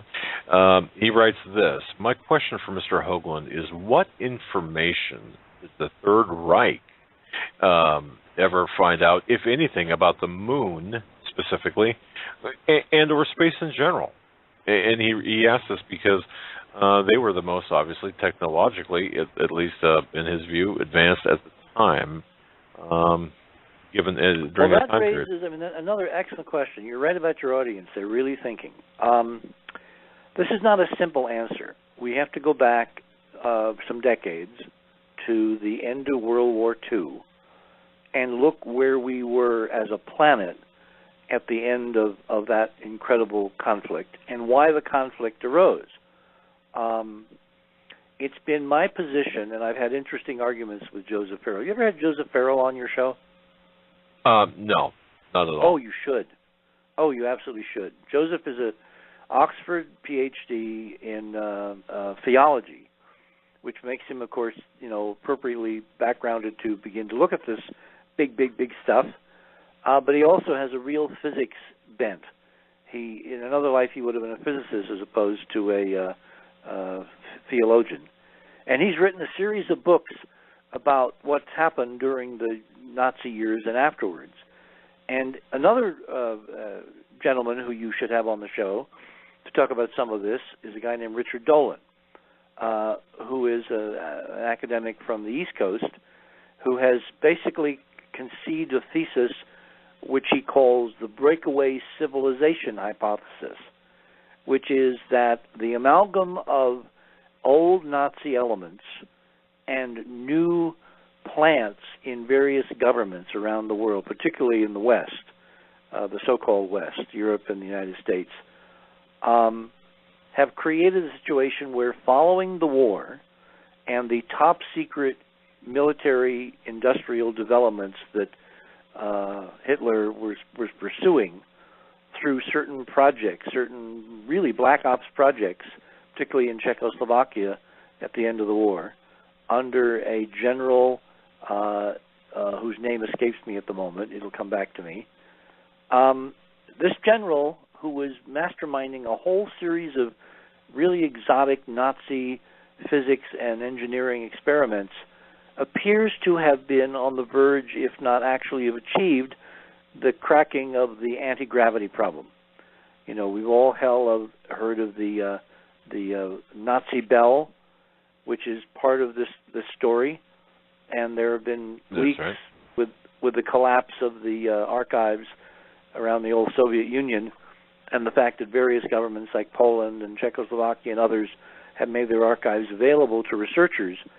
Farrell, through his companions in Eastern Europe, have been able to document an extraordinary series of very advanced R&D projects that was spearheaded by Himmler and Hitler in the bowels of the Nazi research effort, which not only was looking at mastering a level of physics that makes current technology look trivial by comparison. I mean, a torsion field weapon compared to an H-bomb, a torsion field weapon wins every time, because a torsion field weapon can defuse and make an H-bomb not go off. In other words, we have been living over the last 50 years with the illusion that we were confronting all-out nuclear war between East and West, and it's nothing but a con game, because the technology exists to make every inbound nuclear weapon or every nuclear terrorist device absolutely inert and not even capable of being exploded if you have your hands on the right technology. And it turns out that it was the Nazis at the end of the war, through these black ops projects, that were developing precisely this kind of advanced torsion field technology to make nuclear weapons obsolete even before they were invented, which of course raises a whole question what was going on over the last 40, 50 years vis-a-vis the Cold War, and communists versus free-loving nations in a global potential shootout. Well, obviously it was more of a con game to keep the people managed, to keep them controlled, to keep each side doing what the managers wanted them to do, and not giving them the access to the technologies that would have made them realize that the whole idea of a Cold War and a nuclear confrontation was from the get-go not possible because of what the Nazis had developed. Now, how did the Nazis develop this stunning leap ahead in technology? This is where Farrell and I have interesting conversations, because I look at that period of time in Germany between the 1920s and the 1940s, and I see more fundamental scientific and engineering developments compressed into those few years than any other time in history. That was one of the guys, yeah. I was thinking of General Kalmar. Sporenborg was the guy that was threatened with death, and that's why he leaked everything at his trial. So, getting back to the conversation, Robin just brought me in some notes to take a look at. The idea that the Germans invented this on their own, I find less credible than one of two other possibilities. One is they had access to ancient secret texts. Now, you have already acknowledged that there is an awful lot of ritual coding and code language and mythologies woven together in modern geopolitical history. Am I correct in assuming that? You are correct, sir. Okay. That came from these ancient mystery schools, which preserved information from our own terrestrial history from a time when various cultures have risen, gone through a period of their maturity, and then they vanish from the scene and are replaced by new guys. That information that they amass, that they accumulate, doesn't seem to go away. It seems to get hidden and preserved and is useful and used by succeeding secret groups and societies and organizations embedded in the fabric of, the constantly changing visibilities of civilizations that come and go. So I believe that one real possibility is that the Germans, particularly the Nazis, particularly the Abernabi, who were tasked with finding all kinds of ancient sources of information and wisdom, like they went to Tibet and ransacked the Tibetan monks' archives and trekked the 140 mule train of crates back to the Third Reich in Berlin, even before the war. In other words, what did they want from the ancient Tibetans that they thought would be useful in establishing their global super race, a la what Hitler's dream seemed to have been? That ancient history, that buried history, those little bits and pieces of real science and real engineering for doing astonishing things, preserved by cultures that had come and gone before, appeared to be a very major part of the Nazi realpolitik.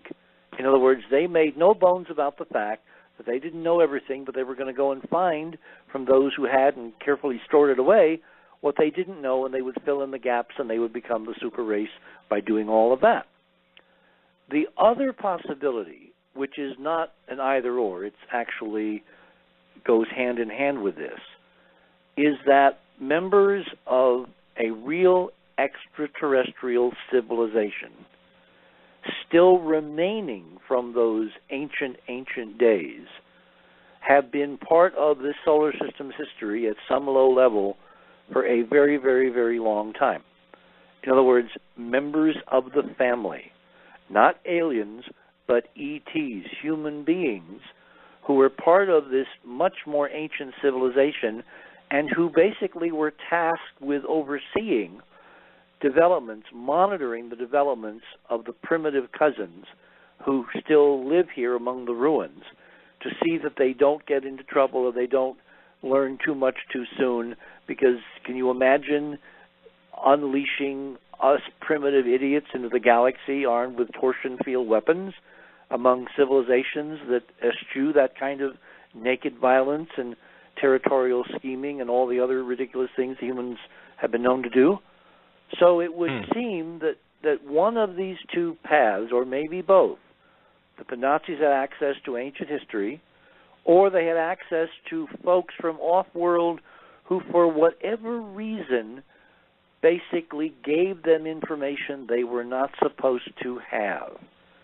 Now remember, if we're dealing with human beings, and we're dealing with human beings simply on a scale of millions of years as opposed to a few 100,000, maybe we're dealing with human beings that are human down to their very core, to where they are also, even if they live in a godlike culture, are not free of various vices, wishes, drives, ego, whatever. And a small group decided to play God with the Nazis and give them information and technologies that will allow them to basically control the planet en route to some other objective. Do you remember an old Star Trek written by Gene Roddenberry called Patterns of Force? I can't say that I do. No, sir. Okay. It was one of the early original Star Treks, and a lot of people have, basically ridiculed Gene for even writing it and getting it on the air. But basically, the storyline was that the Enterprise crew discovers on a distant planet, on a distant solar system, a culture where one group, using Nazi tactics, is trying to wield the other opposing group into one civilization, and they've chosen the Nazi model as the most efficient way of doing it. Well, it comes out in the storyline that their culture, their alien culture, has been contaminated by a Federation starship captain who, when he is stranded on this planet, figures that the most efficient way to organize the planet so that they will stay alive and the civilization will develop would be of the Nazi model, feeling that he could pick and choose the positive side from the negative side. And, of course, the negative side overwhelms him, and that's the lesson in the script that Gene wrote. But I have a feeling, I've had it for many, many years, that given that Roddenberry had access to information that most of us don't have, that he was an insider and that Star Trek was kind of like a tour de force of some of the things we will ultimately discover are real, that Gene was trying to tell us something about the whole Nazi experience that is not as a part of the mainstream history textbooks. Interesting. Not part of the accepted, not part of the known narrative. Yeah. So if the Nazis had off-world help from cousins, from human beings, part of this ancient civilization that inhabited the entire solar system until some god-awful war really changed everything. In other words, who would care most about human beings and their future in whichever direction you want to project it than other human beings? Right? So that's my scenarios. I'm not married to any one of them. I think there's enough evidence to indicate that there are folks flitting around who are not from this world, who have access to technologies that are astonishing and essentially godlike, but who have an uncanny interest in what happens here on Earth. So against that backdrop, you have to ask yourself, if those folks are out there, if they have in fact encouraged a group of Nazis in the 21st century to live separately with their technology that they developed during the war off Earth, some other place in the solar system, maybe Mars, maybe the moon, what are those folks that Dolan calls the breakaway civilization? What are those folks doing in this entire mix, and why did they allow the Chinese to publish this data in the form that they have? Wow, that's an interesting question, and one of, in the context in which you asked, very relevant, by the way. You have a question from Jeff B. here. We'll go to the phones momentarily. I want to thank everyone for holding, but a very interesting question, Richard. The subject line on this question is hyperdimensional physics and God. And he writes this. He says, I first became aware of Mr. Hoagland's hyperdimensional theories through his website, Enterprise Mission, back in 1999. And something about it really resonated with me in a way that other such theories never did. Join the club, Jeff. Coming from a Christian background, a Christian stance, I'm very interested to hear Mr. Hoagland's thoughts on how God fits into hyperdimensional physics, or the hyperdimensional universe, or if it even allows for God. Well, it certainly allows for God. My problem with static religion has been that I think a lot of it, in terms of the dogmas and the liturgies and the reading from this text or that text, is very stuck in time.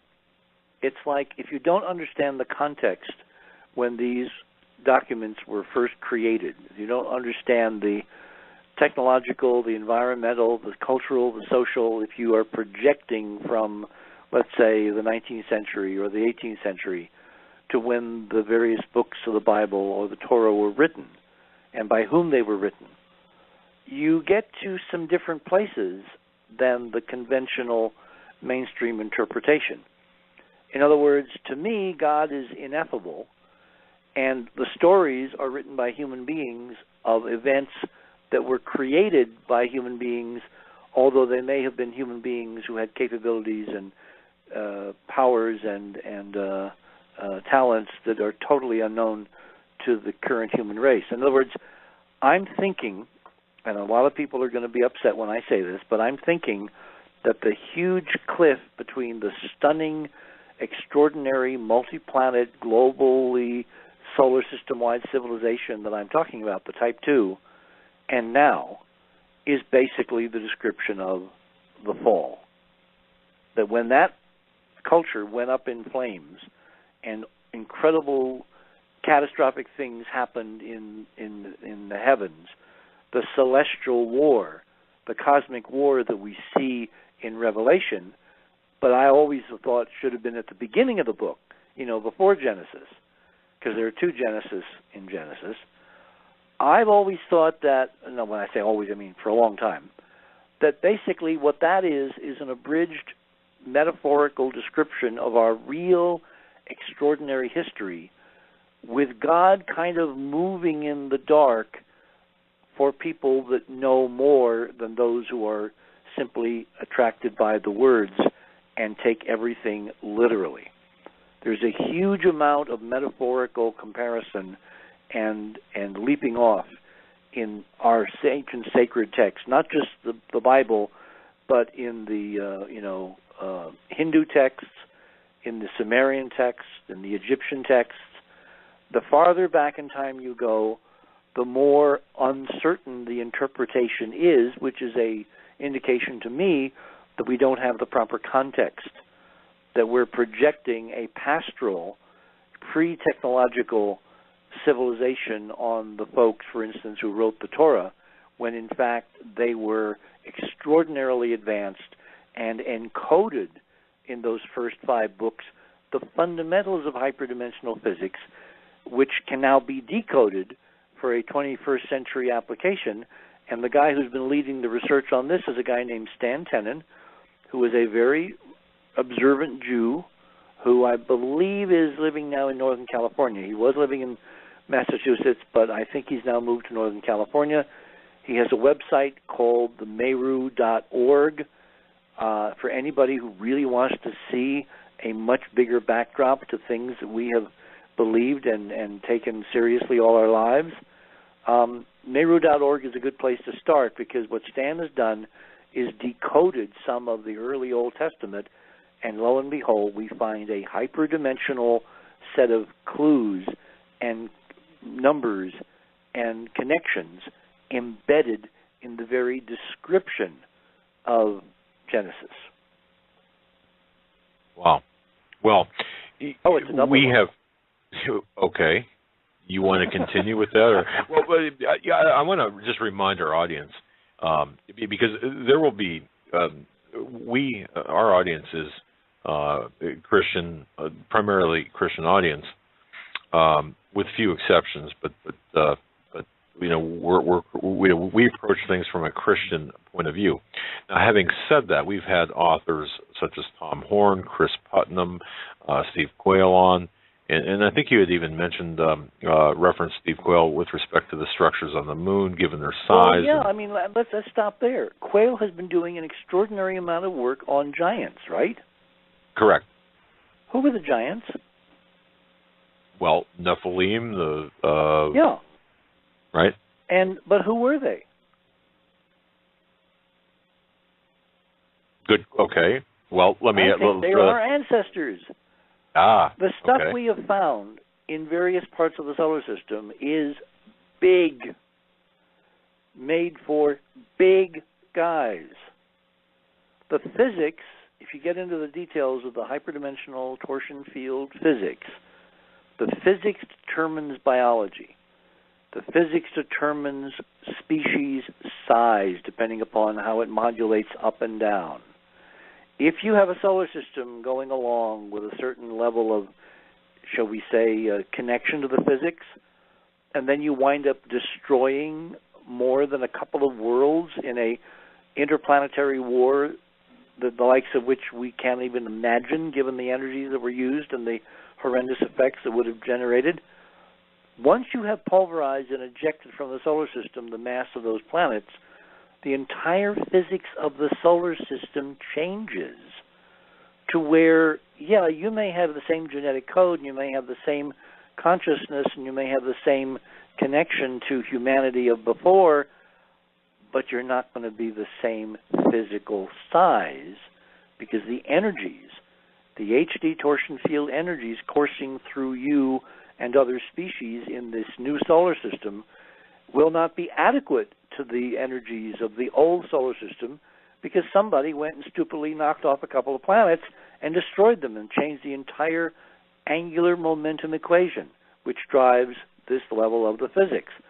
So the idea that there were giants in the earth in those days, mighty men of renown, again, I'm saying history, relationship, human beings, but by the time it got down to where those documents were written and passed down to, observant, crowds and populations, the total context of where those references originally came from had totally been lost. So someday Steve and I are going to have one heck of a conversation. Yeah, we could sell tickets for that, to be sure. But honestly, though, the data points, and if we just look at data alone, the data that you've uncovered, and compare it to, for example, the data Steve Quayle uncovered through his research, and Tom Horn, Chris Putnam, and on and on and on. These are all, to me, pieces of a greater puzzle, and it's, the conclusions might differ, but the data is always in court. You bring evidence to a court. It's a court. It's the evidence is what it is, and you've got the evidence based on your research. This is what it is, and you present the evidence as it is. The conclusions might differ, but the evidence is the evidence. Robert or Bob R. from Idaho writes this, and we'll get to the phones after the break here, just the way the flow has been. He writes this. I love the first sentence. You might think I'm absolutely crazy. Okay. Okay. That's the first sentence. Listening to our conversation? But he says this. I've often wondered if the moon is actually solid, or is it a Death Star, or is it something other than what we think it might be? Could it be? Yep. Nope. He's right on it. Very good, excellent intuition backed up by some science. The moon is not natural. Now, the moon, well, let me qualify that. The moon is natural, but it has been modified. The data that we have, again, this is NASA data, Russian data, Chinese data, indicates that the top 40 or 50 miles of the moon's crust has been honeycombed with habitations going down very deep. In the original Apollo seismic data that came from the instruments that the astronauts left on the moon decades ago, that have been relaying back to Earth up until the mid-'70s, when the instruments were suddenly, for some bizarre, inane reason, turned off to save NASA $300,000 a year. I mean, Doug, $300,000 a year for NASA is like coffee money for a week. Yeah. And they turned off all the ALSEP units, all the science stations left by Apollo across the front side of the moon that were giving us very important, priceless data. They just turned them off arbitrarily one day, they claimed, because it was too expensive. What I think really happened is that when the principal investigator of the seismic experiment, they landed several seismometers as part of the Apollo program. They landed one on Apollo 11, they landed one on Apollo 12, 14, 17, I'm missing some in between. Anyway, those little seismic stations running on the moon, when something hits the moon, you get impact waves, you get sound waves.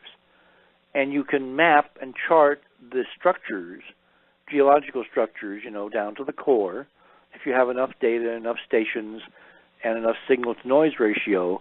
And so a long-term listening to what the moon was doing when it was being hit by junk coming in from outer space would have allowed the scientists to build up a 3D internal picture of the moon that would have driven, the science of how the moon formed and when it became a satellite of the Earth and it was part of the Earth, or was it crashed into by another body in the solar system? It was all those normal astronomical questions.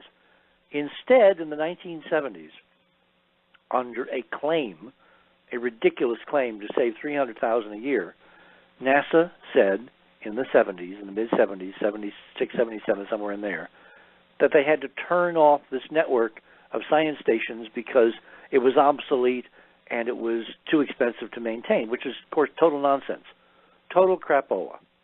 They obviously turned it off to hide something, and I think I have figured out what they have hidden, because in some of the last seismic data that was published before NASA suddenly turned everything off, again, we don't know that they really turned it off, they just stopped publishing anything claiming they turned it off.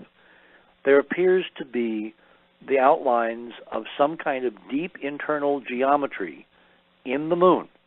Remember geometry. Geometry says intelligence. And I think that what the NASA folks inadvertently discovered were the big, huge, massive engines, hyperdimensional torsion field engines, space drive engines, buried in the core of the moon that allowed the moon to be brought here by this Type 2 civilization eons in the past, put into orbit around the Earth, because without the moon, conscious, intelligent life on Earth would be, in the physics, impossible. And after it was placed around the Earth in orbit, it was inevitable. And I can even give a date when I think this extraordinary event happened, and it was something like 600 million years ago, a time when, in the geological record, there is this stunning change in life forms imprisoned in the rock, in the fossils, which is the only way, of course, that we learn what ancient life on Earth used to look like. Before 600 million years ago, the most advanced creatures on Earth were little blue-green algae and bacteria. After 600 million years ago, it's something called the Great Cambrian Explosion. Every conceivable genre and family of life is laid down in the fossil record almost like it was 3D printed out of somebody's 3D printer in a garage. There's this incredible magic, almost instantaneously, geologically speaking, step between bacteria and advanced multicellular life, leading ultimately to us. And I don't think that was an accident. I think that was part of the rearranged architecture of the solar system by this incredible Type 2 civilization, who are our great-great-great-great-great-great-great-great-great-grandmothers, regardless, Stephen, how big they were and what they actually kind of look like, because the physics then allowed for much bigger creatures than can exist on Earth now. That's the big, big, big, big picture. Interesting take on that. Interesting take. Richard, we're up against the top there. Well, go ahead. If I'm right, and we've got a break coming up, but if I'm right, and here's the last line, the evidence is on the moon, and the Chinese tonight have an edge in going and bringing it back to Earth. With that, we will take the top of the hour break and come back for our third and final hour. Folks, you're listening to the Hagmann and Hagmann Report with our guest, Richard C. Hoagland. His website is enterprisemission.com. Check that out for the photos he's talking about tonight and referencing. We'll be right back after these short messages.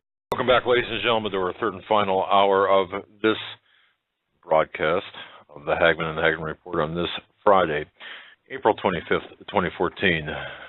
Richard Hoagland's birthday, by the way. And our special guest, Richard C. Hoagland, enterprisemission.com.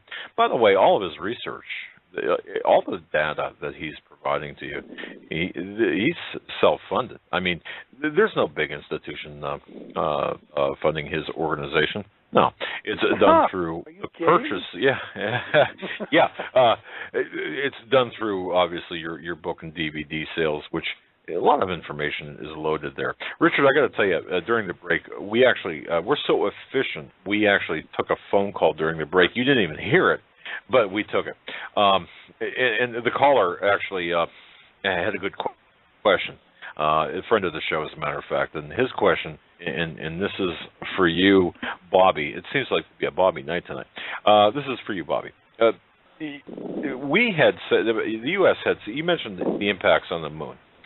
We had the United States sent up a hard landing thing that punched into the moon more than once. Is that correct? Well, no. The only time we've done that was in 2009, toward the end in October 2009. There was a mission which had been begun under the Bush administration called Lunar Reconnaissance Orbiter, which is still orbiting the moon. It's a very complex spacecraft with a huge telescope that looks down and takes super high-resolution images. In fact, some of the images I use in the China paper to show that the Chinese government basically lied about what their little robot was doing when it was supposedly taking a nap. They actually drove over to some of these rocks that are not rocks, but are probably pieces of the glass that fell out of the sky, and they analyzed them in secret under the cover story of a 4-day nap at lunar noon because of temperatures. And the Lunar Reconnaissance Orbiter mission from the United States, from NASA, took photographs. In fact, it took a set of photographs on the 17th of February of this year, a couple of months ago, and those photographs are in the paper showing the tracks of the rover going right up to the rocks on the rim of this crater and obviously analyzing them while it was supposed to be asleep. Well, the companion spacecraft to Lunar Reconnaissance Orbiter was something put together by a group out of NASA Ames called LaCrosse. And that was an acronym which stands for something, and I don't remember what it stands for at the moment, but it's spelled LCROSS.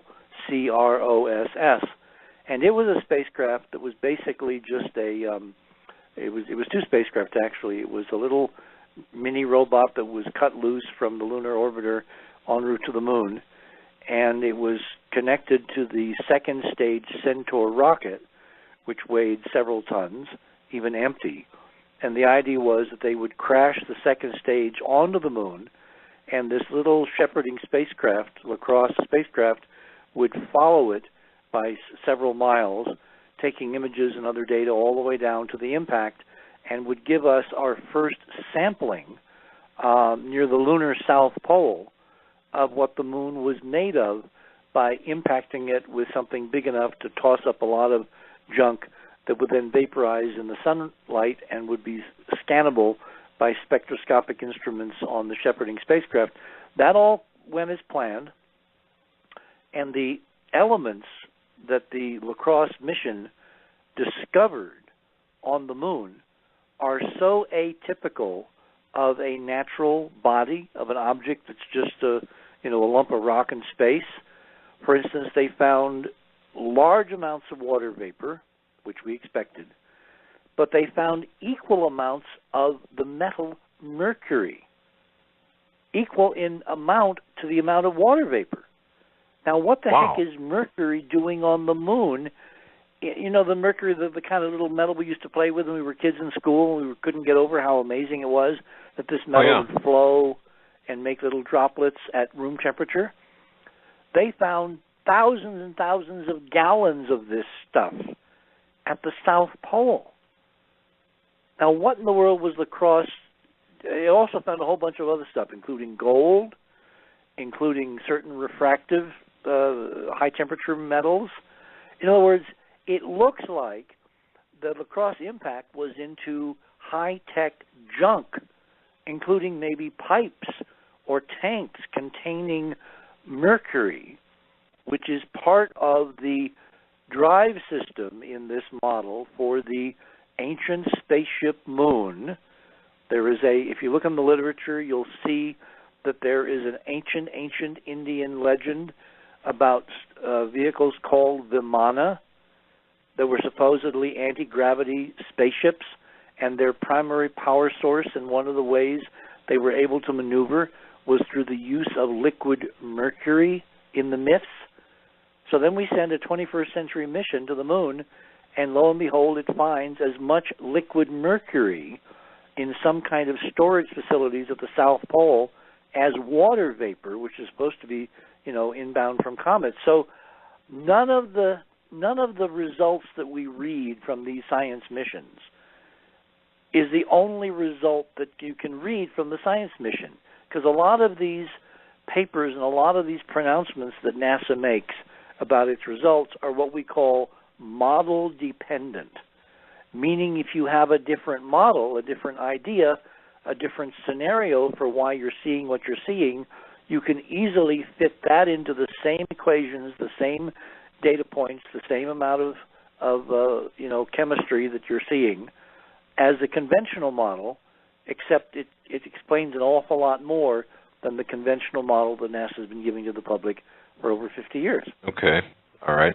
Well, the second part of Bobby's question was, would this be consistent with the historical accounts, we'll say in the Indian and Hindu literature, for example, of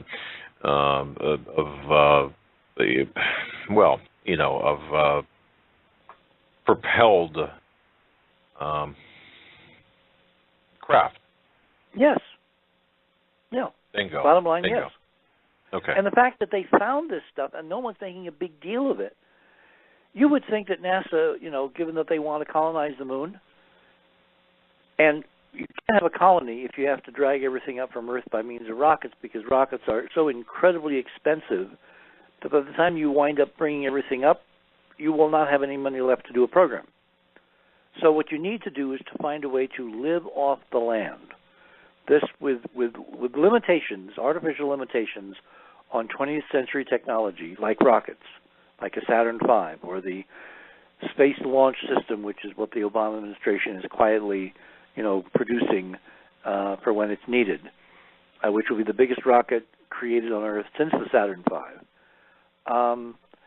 You're dealing with a very primitive level of space propulsion technology. So the more you can find on the moon or on Mars to live on, the less you have to bring with you or transship back and forth, the more efficient and the more doable such a project becomes. The fact that the lacrosse mission, by creating this little, impact equivalent to about 5 tons of TNT at the South Pole, spewed up all of these extraordinary exotic materials, and nobody seems to realize how incredibly, unbelievably unnatural all that is. And it's a harbinger of a technological civilization down there, that this impact ruptured something, and so it spewed out these chemicals and these elements so they could be analyzed by the spacecraft's spectroscopes. The more unbelievable the whole scenario for a natural moon that has not been heavily modified by an ancient ET civilization becomes. So it's only a matter of time until this comes out in the open literature. Again, what I never ever expected, and it really is kind of being blindsided, I never expected that the totally antagonistic Chinese Communist government would be the government that would do this. Now, it may be, if we step back a bit, it may be that the Chinese Communists themselves are being duped, that there is a larger global infrastructure waiting for the appropriate time, with agents strategically placed in space programs all over the world. And when the Chinese, for their nationalistic reasons, did what they are doing, this invisible presence, this invisible power that's been waiting like a sleeper cell for how many years or decades or centuries, made its move. And they're the reason why these images officially appeared on the Chinese People's Liberation Army website. And the Army itself has no idea how they got there, because they themselves have been used to a bigger purpose. Interesting and very thought-provoking, to be sure. Well, you got to think in 4 dimensions to handle this story. Three is just not enough. Multiple dimensions. And folks, let me just remind you, and like I said, Mr. Hoagland, or Richard, I believe we have, Richard, yeah, absolutely. I believe we have really one of the most educated and well-informed audiences in talk radio history. And I think the email questions kind of bear that out. Very, very attuned to what's really going on. Now, I just want to just before we're going to go to the phones now, as we promised, but just understand this: we may come to different conclusions. For example, if you're on a jury, if you've ever seen juries deliberate, it can be acrimonious, and it can be, they can come to different, look at evidence and see it from different perspectives. But the bottom line 12 here Angry Men. Excellent. Yeah, exactly. I love that movie. Love in fact, it too. I've got, it's the black and white is just absolutely fantastic. But one thing that we really would be very difficult, if not impossible, to dispute are the findings, your findings, the data points you're talking about. So, callers, let's focus on the data points when and let's be very precise with the questions, so we can get as many calls in as possible. Sure. I want to pick up on something that Joe said earlier. He quoted a line to me that I've, talked about many times over many years. The lie is different at every level. That was given to me decades ago by an intelligence agent who is part of the in crowd. His history is obscured. His current developments and his current, activities are obscured. He's a genuine person of mystery. But one of the things he left me with when he was giving me certain pieces of information that have gone into creating this or decoding this bigger picture was this tagline: the lie is different at every level.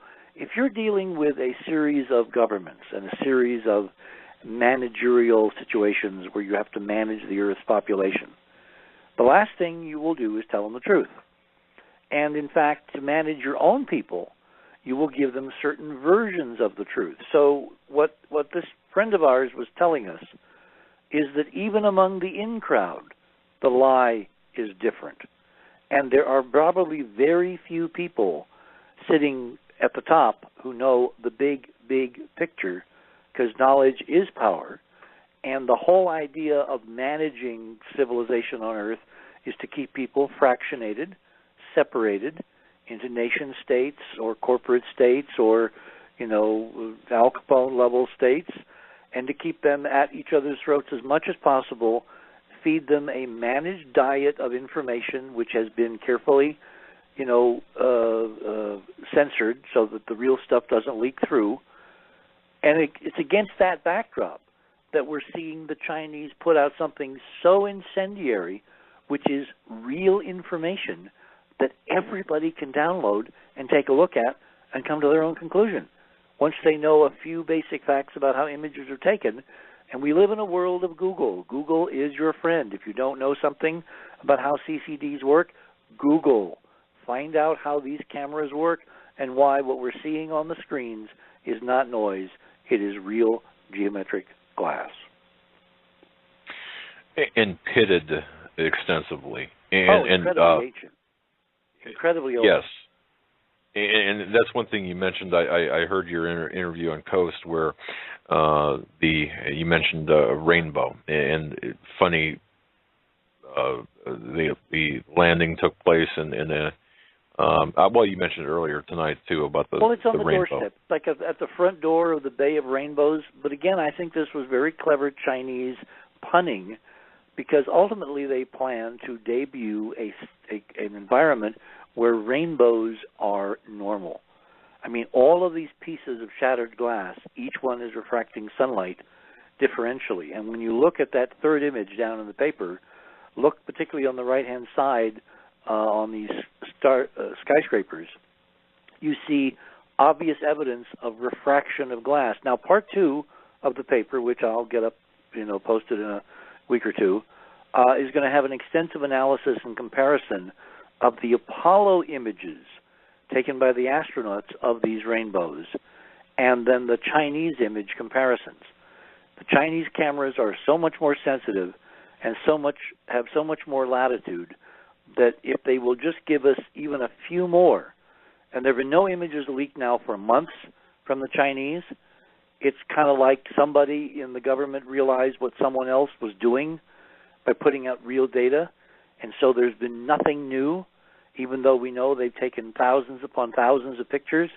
There's literally a handful which have been released, and most of those are crap because they were the shot off the screen kind. So the actual data we have to work with is like 4 or 5 images at most, but they tell everything because they were slipped out on official websites, including now from the Chinese Army. We have the stunning glass image that you see at the bottom of the paper is from the Chinese Academy of Sciences by way of an organization in Los Angeles, actually Pasadena, that was founded by Carl Sagan and Bruce Murray, 2 planetary scientists whose names may ring a bell. And they were able to get out of Chinese sources in Beijing from the Chinese Academy a digital image and posted it on the Planetary Society's website, and lo and behold, it has the same stunning crystalline glass structure visible when you do the equalization as the 40 or 50-year-old Apollo film images of the same kind of glass refracting the same kind of rainbows. And folks, please understand, I mean, this to me, from an evidentiary perspective, validates 40, 50-year-old, however long it's been, imagery with current 21st century technology. So what is being said here was the findings, the data that Richard Hoagland has been working with and asserting the fact that structures on the moon is... This is why this is a big deal. I mean, this is such a big deal that, A, they've proven Apollo was real. And for an awful lot of Americans, that's really stunning. I mean, we live in a culture where since we're not doing anything right now, we don't think we ever could do anything. And so the idea, you know, it's almost like kids of the folks that built the pyramids in Egypt, you know, when their great-grandfathers said, no, we built those pyramids. You got to be kidding. Come on, guys. You can't, you know, put 2 rocks on top of each other. You can't build a pyramid. Only the gods could have built pyramids. Well, the other possibility is that there were no pyramids at all. It's kind of hard to argue against pyramids when you can go over and kick them. But it's easy to argue against, it's easy to argue against Apollo because nobody from Earth can go and kick, you know, these structures or go and look at the lunar module left on the moon or the flag or the instruments or the boot prints and all that. And they don't believe the images coming from spacecraft because they claim, being carefully manipulated into thinking that the NASA images have all been faked in Photoshop. So here the Chinese come along, a government dead set against ours, a space program dead set against ours, a culture basically dead set against ours. And what do? They, A, not only prove Apollo took place, Americans walked on the moon, but they've proven Americans photographed an ancient extraordinary civilization and then kept this secret to the United States secret agencies for almost half a century. Amazing. It really is. It is. It is stunning, and I can't wait to see what happens next. Because this is obviously not the end of the story, it's the beginning.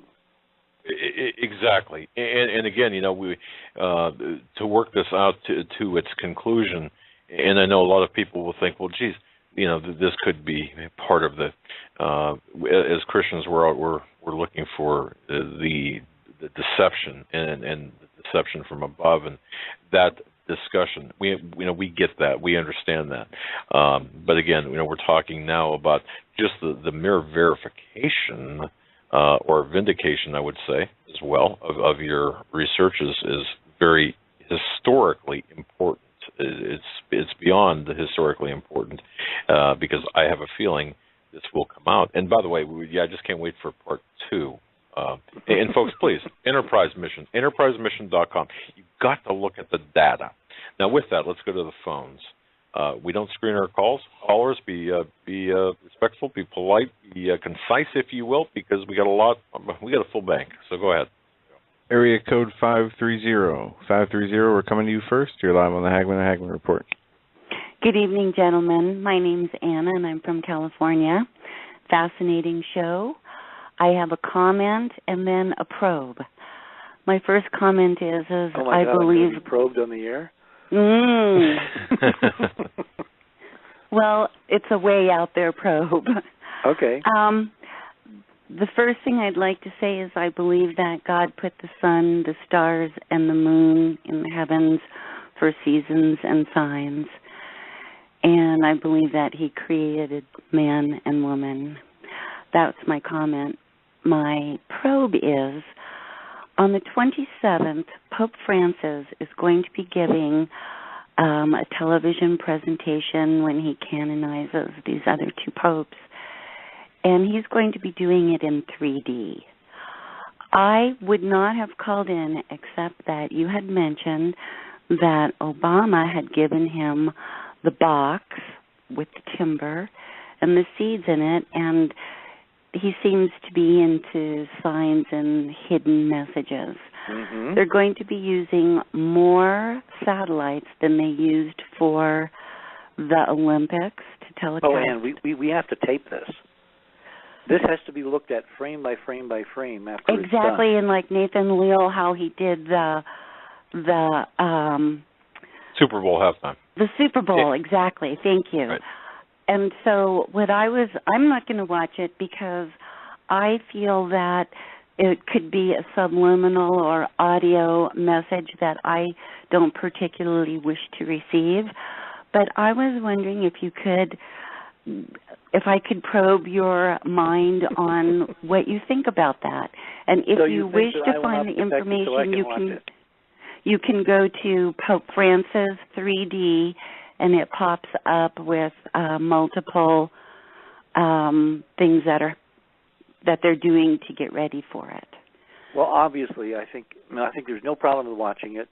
I don't think, if you know who you are and you have a firm faith, you will not be affected by what comes through the screen, but you're going to want to see patterns. You're going to want to see the way the information is presented. You're going to want to look at the shots. You're going to want to look at juxtapositions of shots. Do you remember something really bizarre that happened recently that just got quietly swept under the rug that I think had a very large message component and yet no one followed up on it in the mainstream? Remember when Nelson Mandela's funeral took place in South Africa? Oh, yes, I remember, with the leopard skin over it and just a few people there, and it was like looking through a stone. And then you had the translator, the sign language translator, who turned out to be total nonsense. Yes. And he was allowed to go through this for hours. No one vetted him. No one figured out that he was a con artist, that he wasn't for real. Or was it deliberately made part of the process to have a meta message, which is, this is not what you think it is?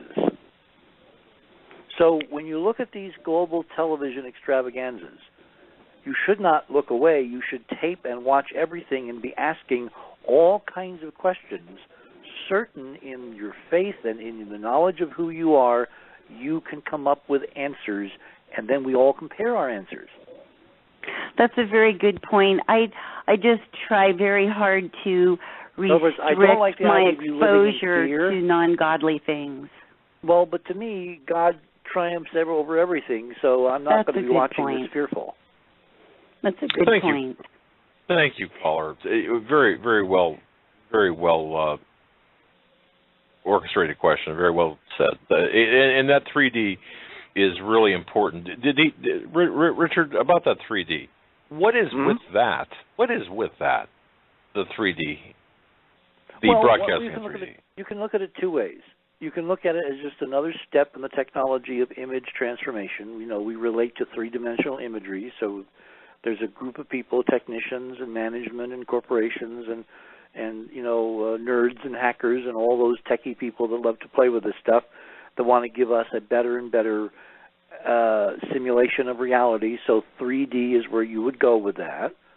The other aspect of looking at it would be another level message.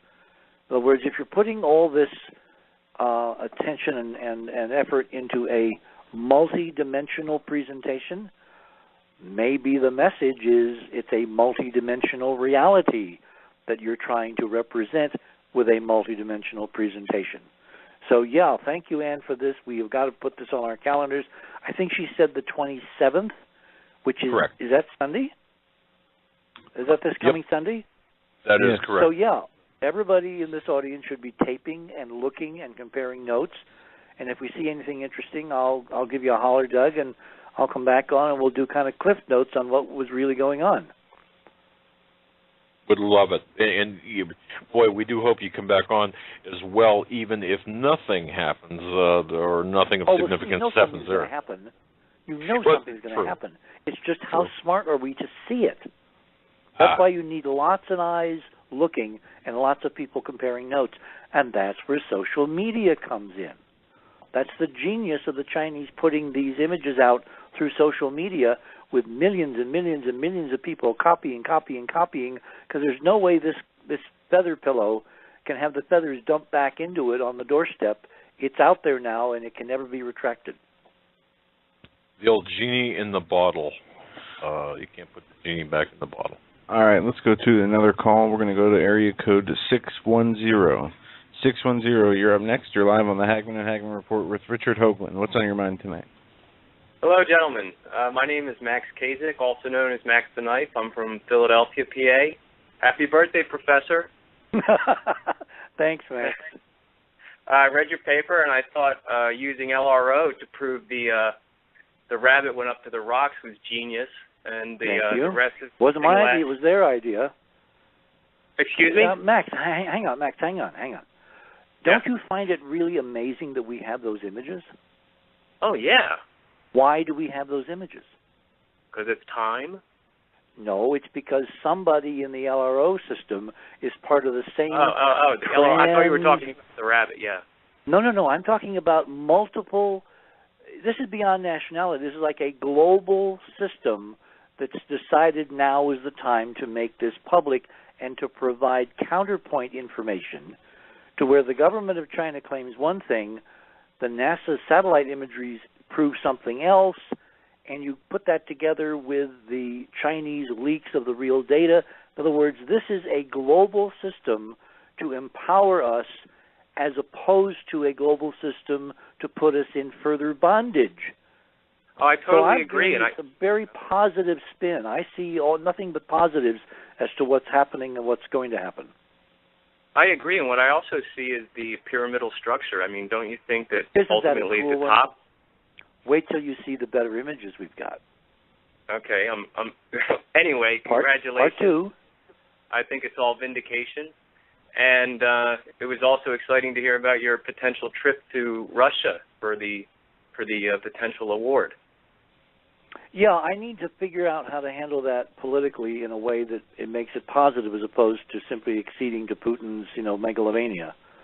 And I agree. I think I figured out a way to do that. Which if we can make it all work, and I've got to obviously pass it through some other people. I have to send them the paper. I haven't done that yet. I've been a little busy the last couple of days.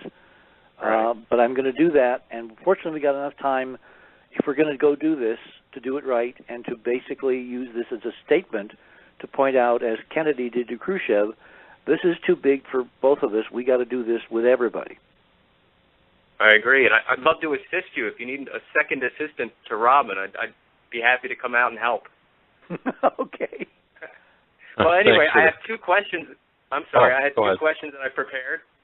And the first question is, do you think that Flight MH370 plays into all of this? Oh, my God, Max. I was afraid somebody would go there. Yeah, Look, I'm sorry. I had to because it's been on my mind, and all the guys at work are always talking about it.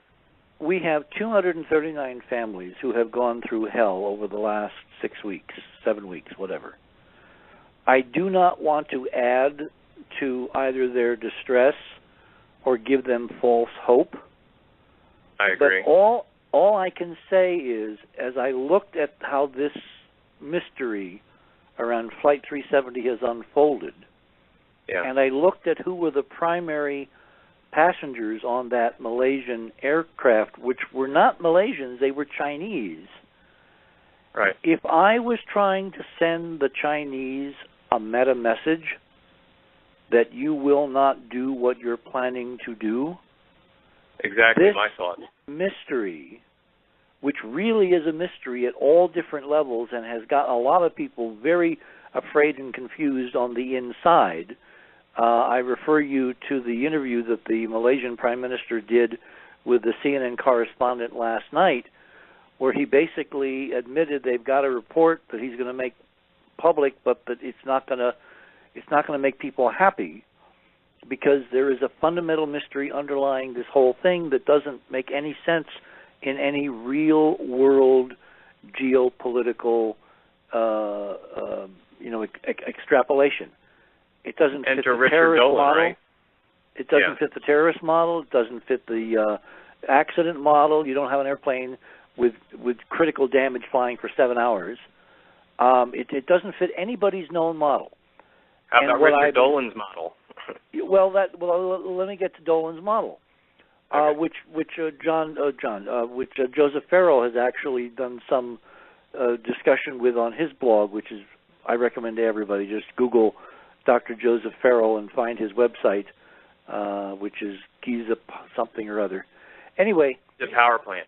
The idea that somebody has intervened to attempt to stop the Chinese from proceeding down this path, and they did it in a way that puts the fear of God into everybody participating in the search and rescue and the efforts to even they haven't found as much as a fleck of paint from this thing over 7 weeks. Well, I just put these two incomparable events together side by side, and my intuition says there is some potential connection. Now, what that means in terms of the hopes of the families, I don't know. What it means in terms of the geopolitical discussions going on behind the scenes, government to government, I don't know. I just know that there's a tremendous effort being deployed in the South Indian Ocean off Australia to find an airplane when there's a lot of other things that we need to worry about in the same time frame that are going on, like what's going on with the Ukraine, what's going on with North Korea and their obsession with developing atomic weaponry. So, yeah, I'm looking at that, Max. I don't know where to come down, but just common sense says you can't have something that unbelievable happen right after the Chinese have done something unbelievable and not have a possible, deeply hidden connection. I totally agree. Totally.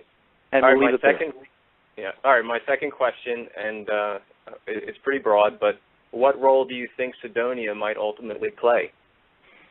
Well, obviously, ultimately, we're going to Cydonia with all this. Remember, the moon is just a stepping stone to what's really out there.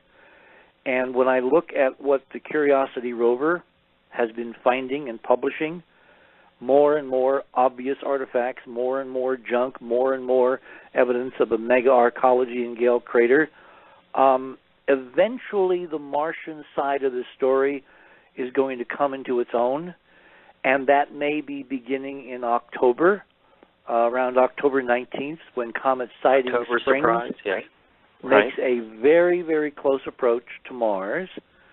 And it looks to me like NASA is preparing by putting enough on the record so that when it all blows up in their face that they've been hiding all this for decades, they can turn around and point to the Curiosity imagery and say, no, we haven't, it's right there. See? It's there. So there appears to be a larger meta component to this strategy for disclosure, and the only thing up for grabs now, I think, is the time frame. I don't know whether it's going to be 3 years, meaning 2016 is when we're all going to find out, or whether it's going to come out in dribs and drabs and somebody is going to be forced to admit what's really going on much sooner. But I see an unstoppable train leaving the station and creating certain reactions in the public news cycle that, if you look carefully, cannot be explained in any trivial fashion. Terrific. Thanks. Thank you very much for your call. Very good questions indeed. I have an email question here for you, Richard. This from Brian T. This appears perhaps a quick answer to this. Thank you for having this guest on tonight with a different perspective and different worldview.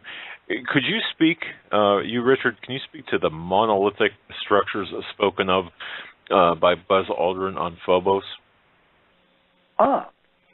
Well, Max just mentioned Mars.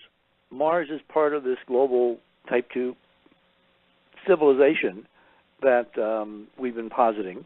If you go to Enterprise and you look for the words Phobos, Phobos, in a banner, you'll find a two-part paper that I wrote some years ago on the artificiality of the two moons of Mars, Phobos and Deimos, as evidenced by the Mars Express observations from Mars orbit managed by the European Space Agency. And when Aldrin got the ear of the president, of Obama, a few years ago on a flight from Washington to the Cape, where the president was going to make a speech enunciating a whole new direction for NASA, Aldrin actually hitched a ride from Washington to the Cape with the president, and in all the photographs we have, you have Buzz clutching this little plastic model of Phobos. And when he appeared on CNN and other, morning talk shows, including C-SPAN, on the anniversary of the moon landing, which was, I think, the 44th anniversary, instead of talking about the moon and what they had done and what they'd seen and all that, Aldrin kept talking about Phobos and how there was a monolith a la 2001 on Phobos. All of which is true. There is a monolith on Phobos, and it looks very out of place. It looks like some ancient pre-current civilization, but much younger than the millions of years old Type 2 placed it there as part of a reconnaissance of exploration by succeeding civilizations before we get to ours. And that, Aldrin was having these little private discussions with Obama relating to what was on Phobos, what it means for the bigger picture of what's on Mars, what that means for the bigger picture of what's in the solar system, and what that means hooked into whatever he told him privately that he remembered from being on the moon in Apollo 11 and walking under these stunning architectural wonders that are almost invisible in the sunlight, that are the remains of something that is so awe-inspiring that it's still present even after umpteen millions of years. Again, that's all speculation based on the fact that Aldrin himself made a big deal of this monolith on Phobos. And at one point in his interview with C-SPAN, he says, well, you can speculate who made it. He said, you might ultimately say that God made it, which I thought was one of the most interesting ellipses in modern interviewed television. Dare I ask why? The significance of that when you say he said that God made it? He's talking about godlike power. Oh, I see. Okay. Yeah, and remember, before the fall, we had godlike power, did we not?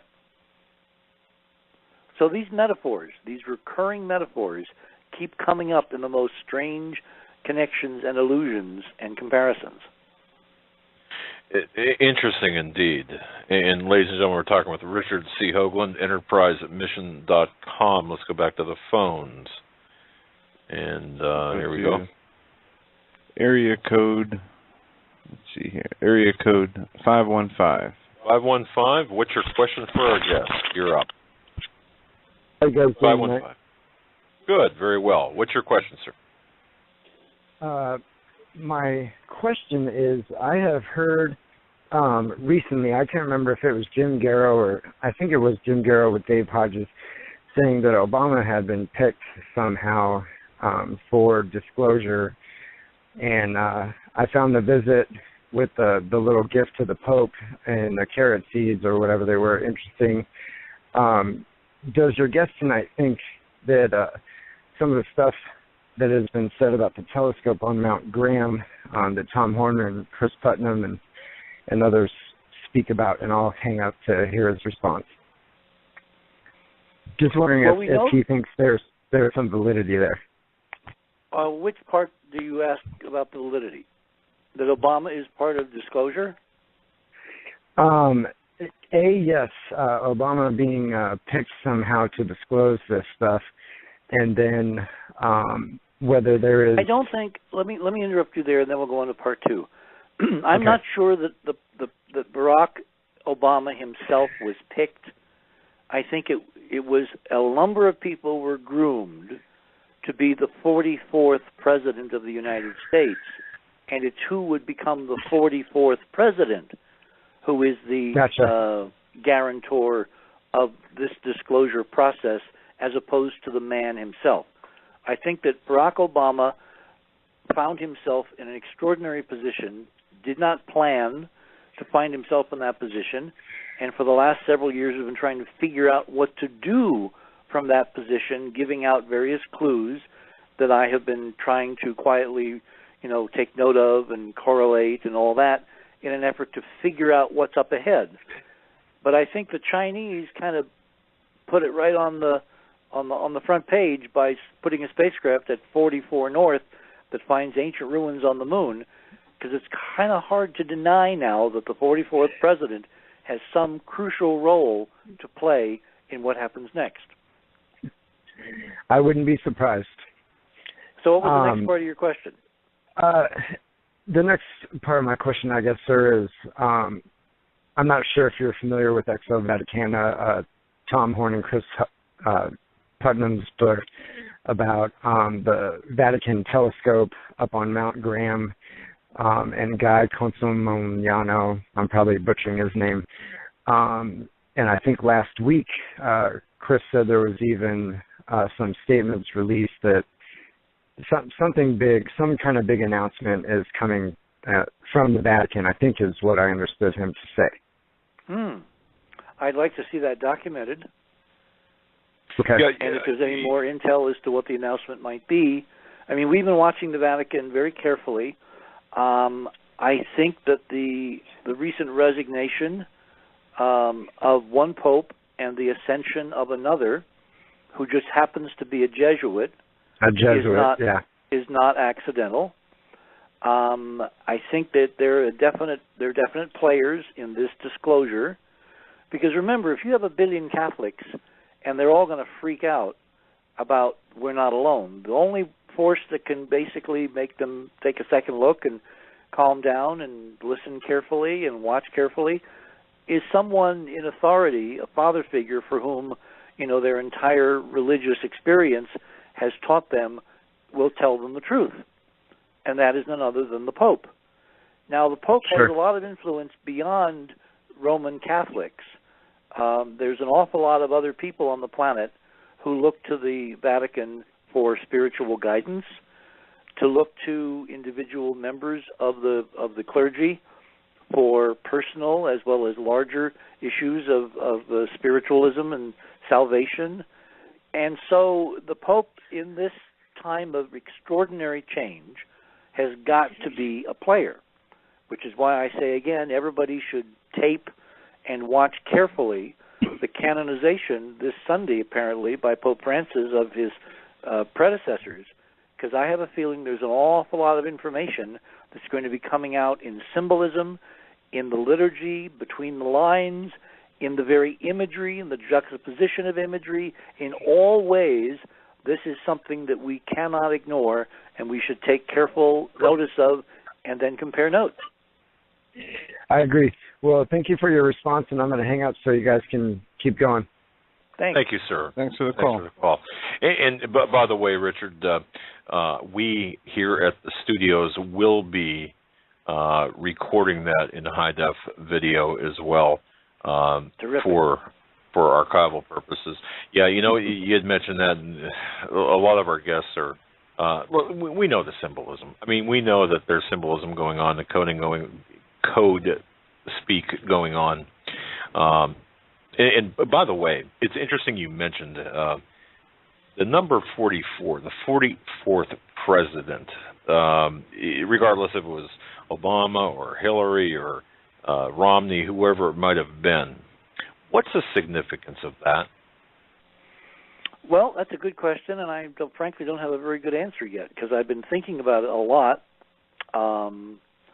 One obvious possibility is it's 4 times 11. 44 is 4 times 11.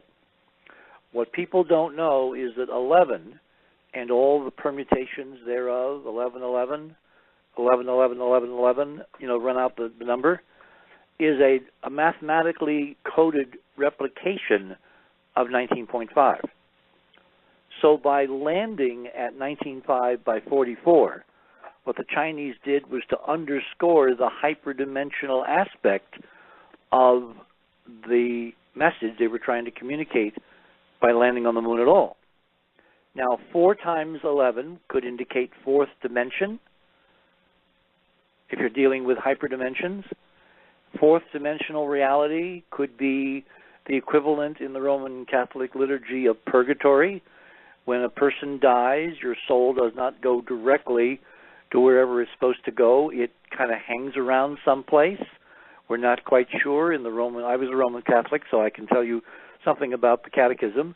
The idea is that you go through this place called purgatory. Well, maybe in the physics, purgatory is a 4th spatial dimension, which is inaccessible under normal circumstances from R3, et cetera, et cetera, et cetera. But I don't think that Obama as the guy is as important as Obama as the symbol of the 44th president. Because remember, he came out of nowhere. It was supposed to be Hillary. Remember? Until that meeting in Virginia, it was, it was.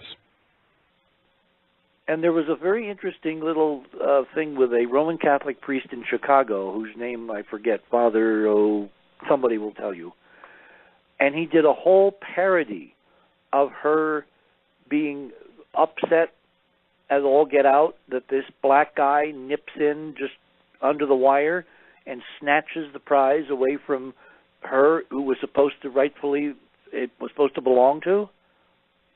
Correct. And yes. Then there was a scene in the Oval Office when President Bush gathered the ex-presidents who were in good enough health to come to Washington.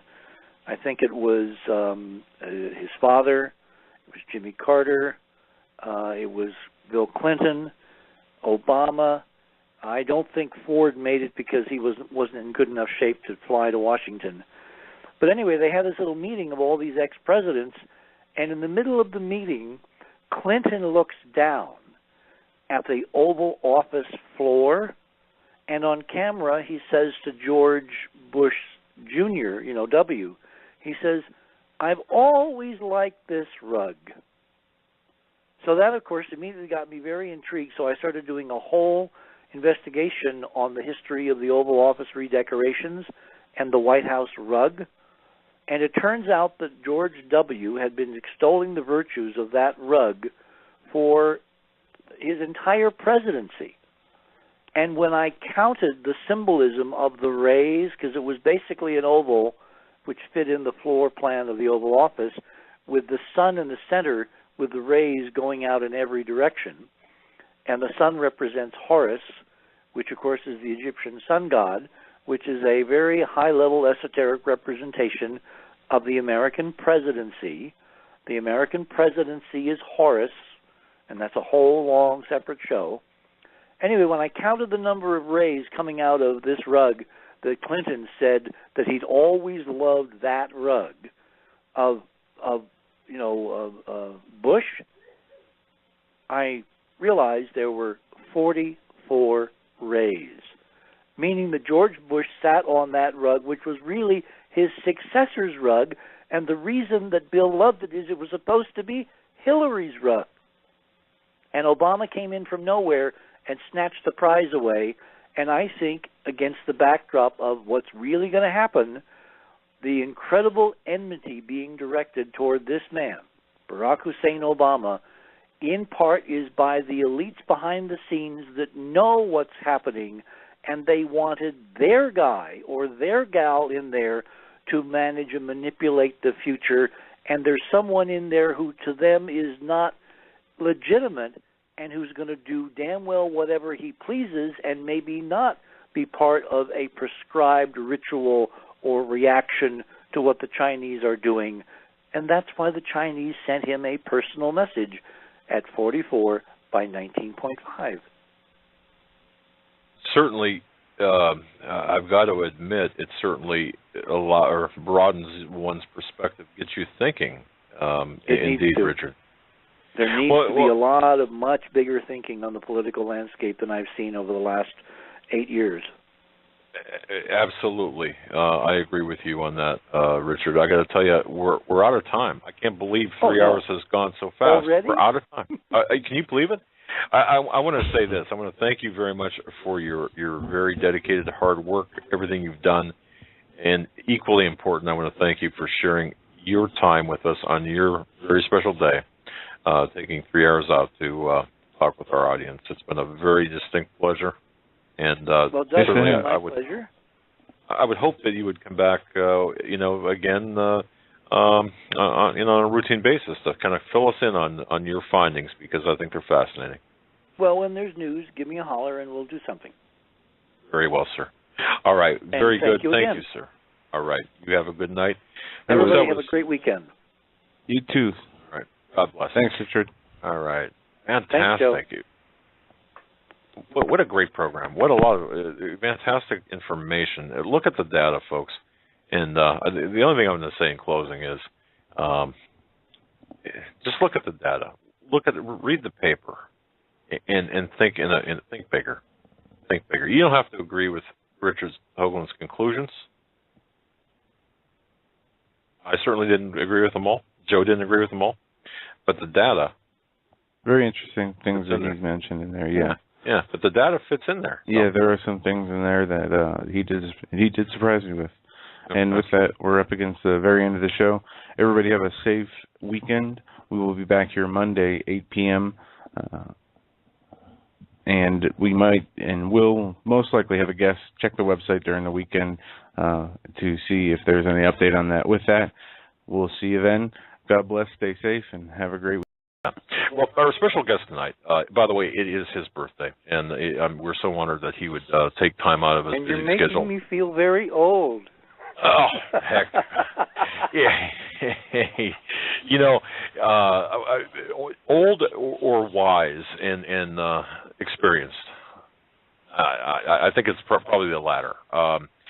You are to be congratulated. But ladies and gentlemen, if you don't know who this gentleman is, this is Richard C. Hoagland. He's a former NASA consultant and science advisor to CBS News and to Walter Cronkite. What Mr. Hoagland has for us tonight is incredible. His research has borne fruit. Now, before I bring him on, let me just say this. We talk all the time about the New World Order, about the Illuminati, about the plans, the big picture. If you read Sun Tzu, The Art of War, and this is relevant to tonight, folks. Sun Tzu, The Art of War. If your enemy is secure at all points, be prepared for him. If he's superior in strength, evade him. If your opponent is temperamental, seek to irritate him. Now, folks, remember these words as the program unfolds tonight. Pretend to be weak, that he may grow arrogant. If he's taking his ease, give him no rest. If his forces are united, separate them. If sovereign and subject are in accord, put division between them. Attack him where he is unprepared. Appear where you are not expected. Now, folks, please remember that. Also, remember all of the programs that we've done here this year, last year, and in the context of our guest, what he's about to reveal and present on this program. He's already revealed this on Coast to Coast, and also Dr. Robin Falkow's program as well. But what he's about to talk about tonight, I think, is critical, and is Mr. Hoagland's 4+ decades of experience. His research has been vindicated by recent events, and we'll let him explain it to you. But with that, Mr. Hoagland, thank you so much for joining us tonight. Well, Doug, I don't know quite what to say after that intro. Thank you. Thank you so much. And I'm going to address, one of you is Doug and the other is Joe, right? That's correct. The young pup is Joe. I'm Doug. And, I'm everybody. Yeah, I'm the verbose one. So, okay. All right. So. Well, all right. You actually mentioned it in your intro. This is a big picture conversation. In fact, you can't get much bigger than this. The thing that constantly annoys me about the conversations that people have about the Illuminati and the Rothschilds and the Rockefellers and the East versus West and the strange group that Fulford is talking to and all of these interlocked conspiracy machinations is that no one brings to the table the conversation that all this is taking place in front of an extraordinary reality that every one of those players, and a lot that I haven't mentioned, have all agreed to keep totally silent about, which is the real hidden history on it, but not quite. And the projections are, from all the mainstream folks, it will take us thousands upon thousands of years to learn all the physics and all the science and all the technologies required to harness those extraordinary, prodigious amounts of energy, as well as the beginnings of a process that would turn it into a nutrient source for a healthy global and ultimately solar system-wide and then galactic civilization. Well, what I've been doing with my colleagues over the last, several decades is pawing through, metaphorically speaking, the evidence on these images that someone came before us in the solar system with this extraordinary power and potential and built and remodeled the solar system into whatever its image was of a place, to live for trillions of people, trillions, not on Earth, but off Earth, on all kinds of other worlds, on Mars, on the moons of Jupiter, the moons of Saturn, maybe even as far in toward the Sun as Venus, and maybe even Mercury. We have evidence that there are structures, ancient decaying structures buried in the lava on Mercury, coming from the Mercury mission, the Messenger mission, which was sent up a couple of years ago. The reason I'm going into this backdrop is because what we have now done, or what we have now seen done, is a tipping point in the cover-up of this prodigious, extraordinary history of which the human race is somehow a part. My feeling for a long time has been that against this incredible, splendid backdrop, even in ruins, where we're looking at cities covered with domes that are hundreds, if not 1,000 miles across on, among other places, the moon, when we're looking at entire moonlets that have been reshaped and terraformed is a word which is used about talking in relation to turning, desolate places into habitable Earth-type environments. All of that was done by somebody who came before. And then in some monstrous, extraordinary cataclysm, a catastrophe, it all was washed away. And when I say washed away, I don't mean that literally, because obviously in space there's no, free water and floods, but it was all somehow destroyed in a prodigious cataclysm of unimaginable proportions, which has left nothing but ruined worlds as far as we can see, except for the Earth. The Earth is the only place, the only lifeboat in this sea of desolate and dead derelicts.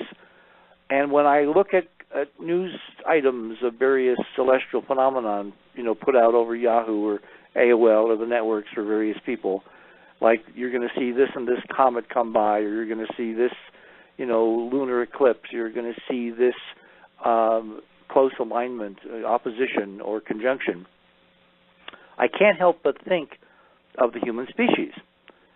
For the last, 30-some years, it doesn't quite seem that long sometimes, and sometimes it seems a lot longer, but for the last 30-some years, I have been quietly looking at imagery, starting with NASA, then moving on to the old Soviet imagery, and then moving on to the new space programs coming out of the Europeans, the Japanese, the Chinese, the Indians. We have a lot of spacefaring nations on this planet tonight, and all of them have had, for some time, the capability to basically blow the doors off the big picture, which is that from those 30 years of studying imagery from NASA, ESA, Japan, China, Russia, etc., I have put together a model as part of our enterprise family, because we have a number of associates who have also been working on this, people like Greg Aaron and many others, The model is that we are living in basically a set of ruins. There was a film many years ago with Katharine Hepburn, I think, called Love Among the Ruins. And in essence, Earth is love among the ruins. When we look out on these images that have been slowly leaking out of these space agencies against the official orders of the guys in charge, we see a developing picture of a stunning, super advanced extraterrestrial civilization that built stuff all over the solar system.